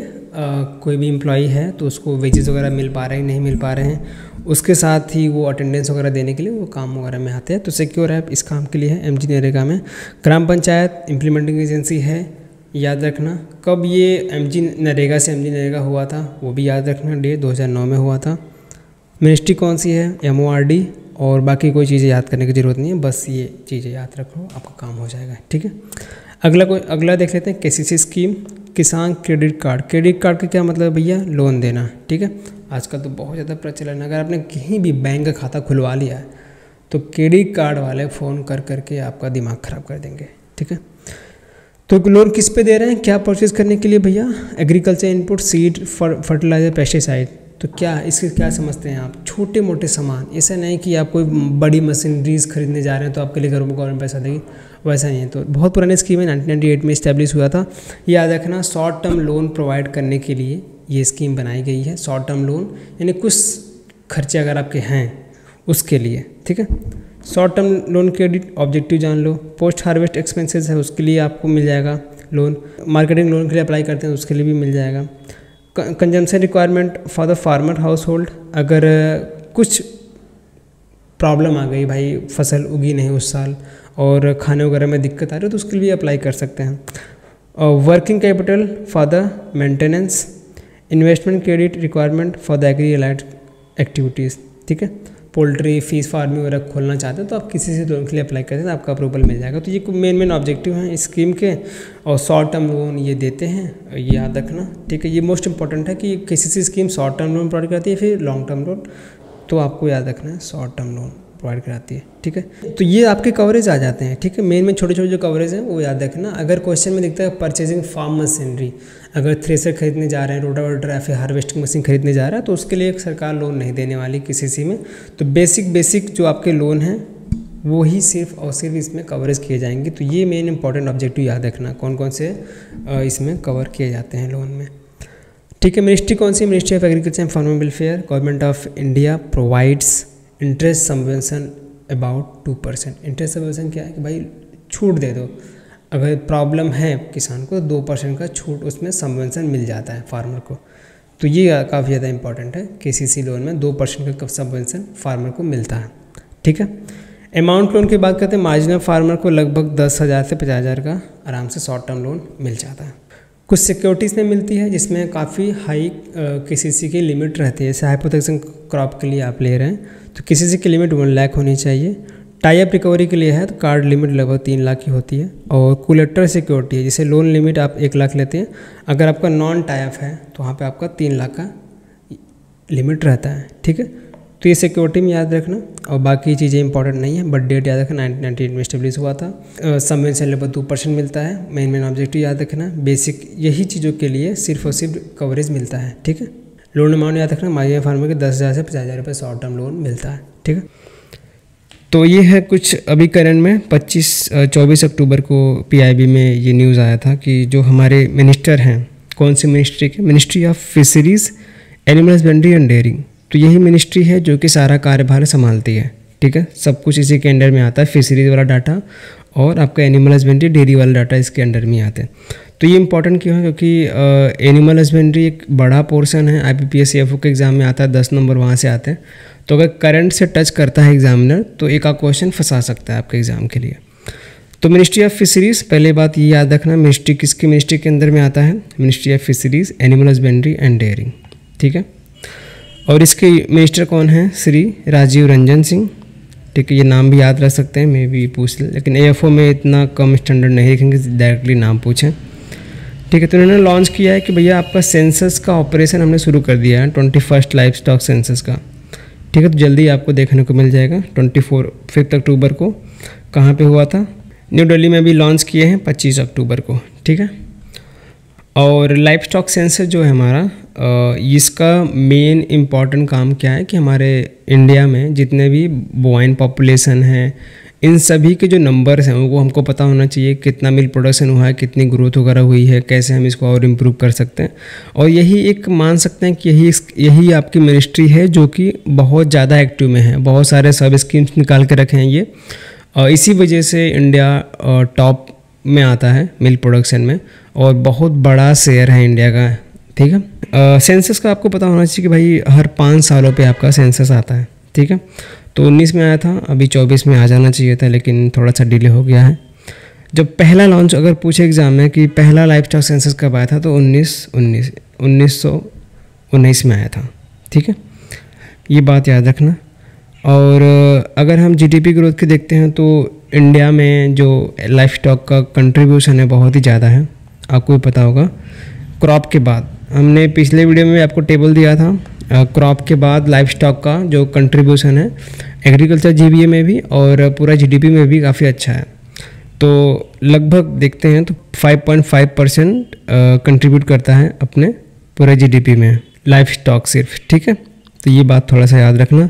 और अगर एग्रीकल्चर की बात पूछें तो एग्रीकल्चर में बता सकते हैं, एग्रीकल्चर जीवीए की बात करते हैं तो लाइवस्टॉक का लगभग 30.38% है शेयर, ठीक है। और फिशरीज़ का भी मैंने बताया था आपको, जाके देख लेना, 5वें पार्ट में मैंने टेबल दिया था कि जो आपका प्रधानमंत्री मत्स्य संपदा योजना है उसमें थोड़े से करेंट के डाटा मैंने ऐड किए हैं, तो वहाँ फिशरीज़ का भी आपको पता चल जाएगा, ठीक है। तो ये डाटा याद रखना, 5.5% कंट्रीब्यूशन है लाइवस्टॉक का हमारे पूरे कंट्री के जीडीपी में।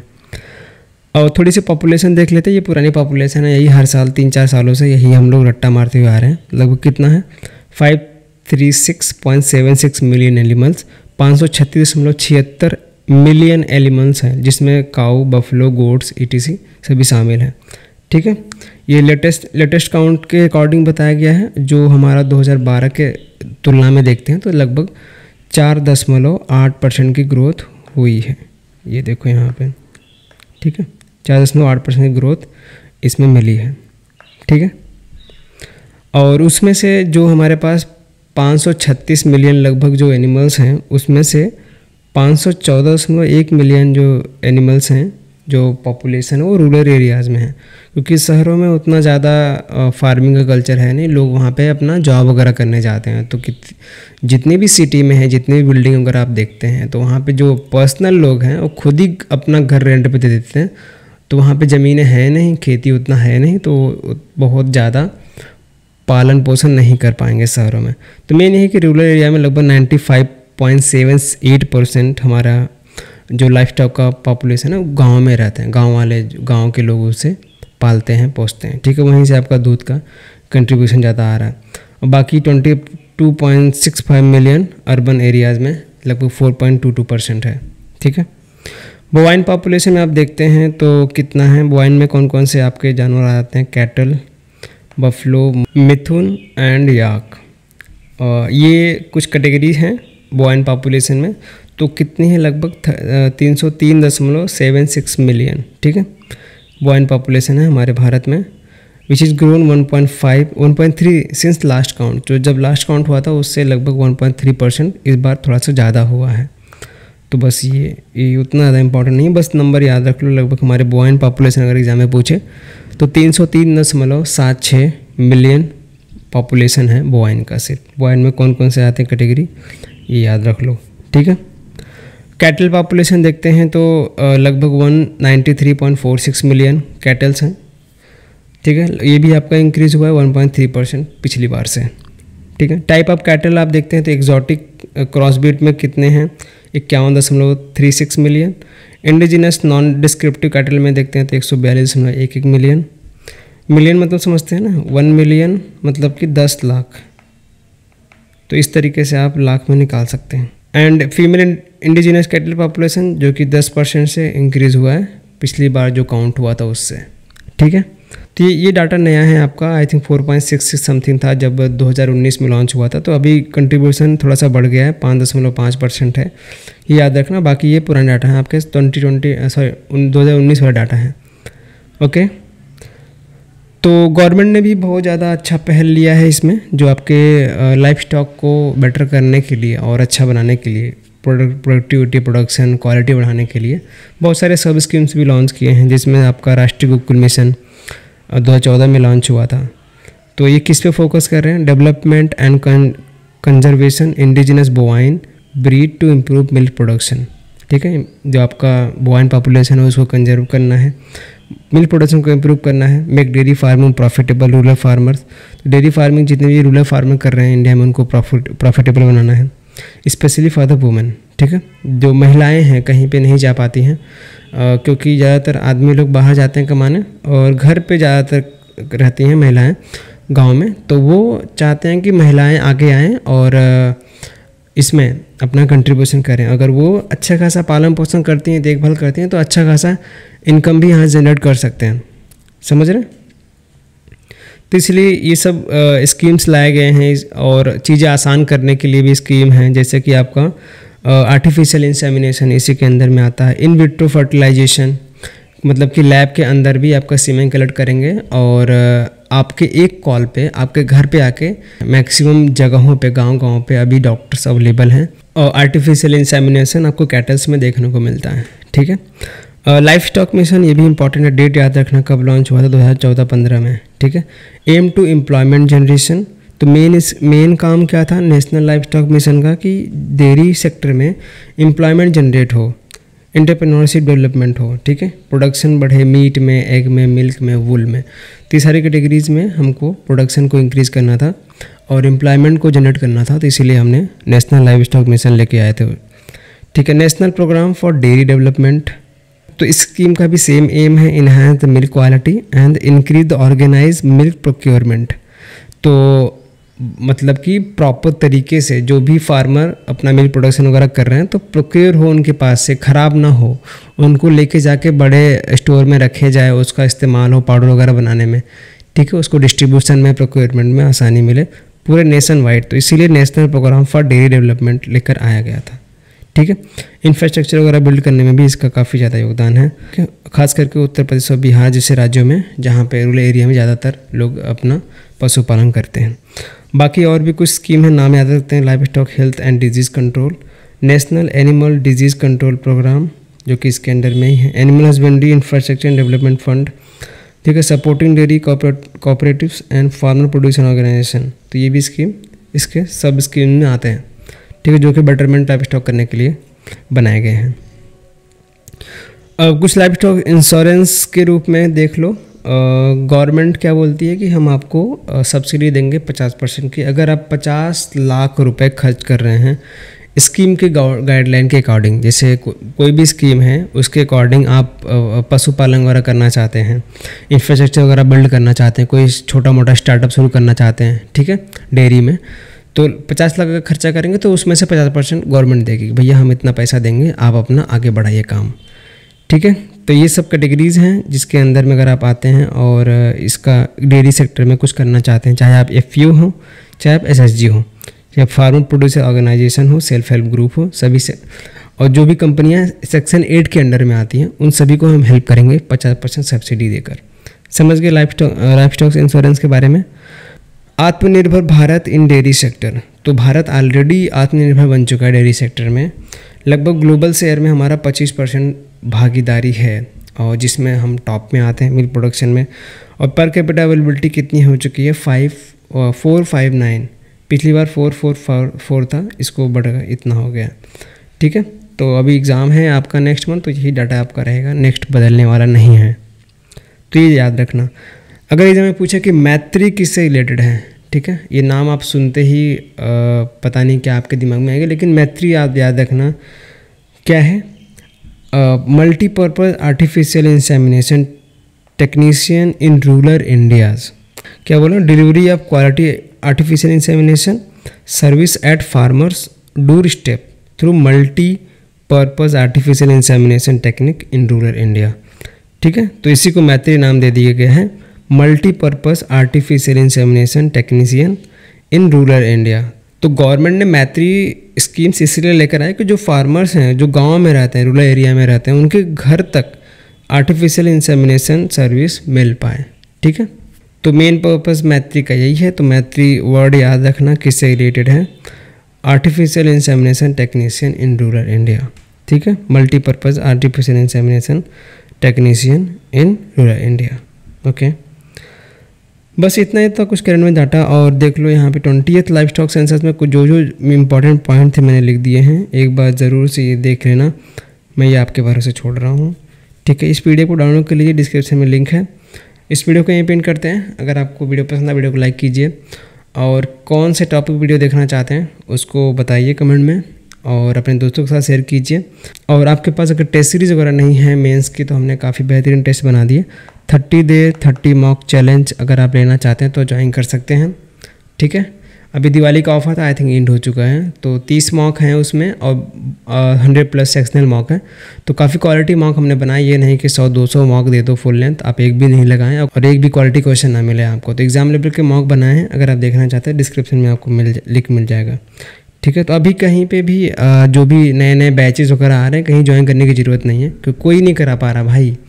1-2 महीने में सोचेंगे आप क्रैश कोर्स ले लें, किसी का पैसा भर दें, तो आप पछताएंगे। बहुत सारे बच्चे पछताते हैं हर साल, तो उनके चक्कर में पढ़ना मत। जो आपने स्टडी किया हुआ, जो आपके नोट्स बनाए, उसी को रिवाइज़ करो अच्छे से। So thanks for watching. मेरे नेक्स्ट क्लास तक के लिए धन्यवाद।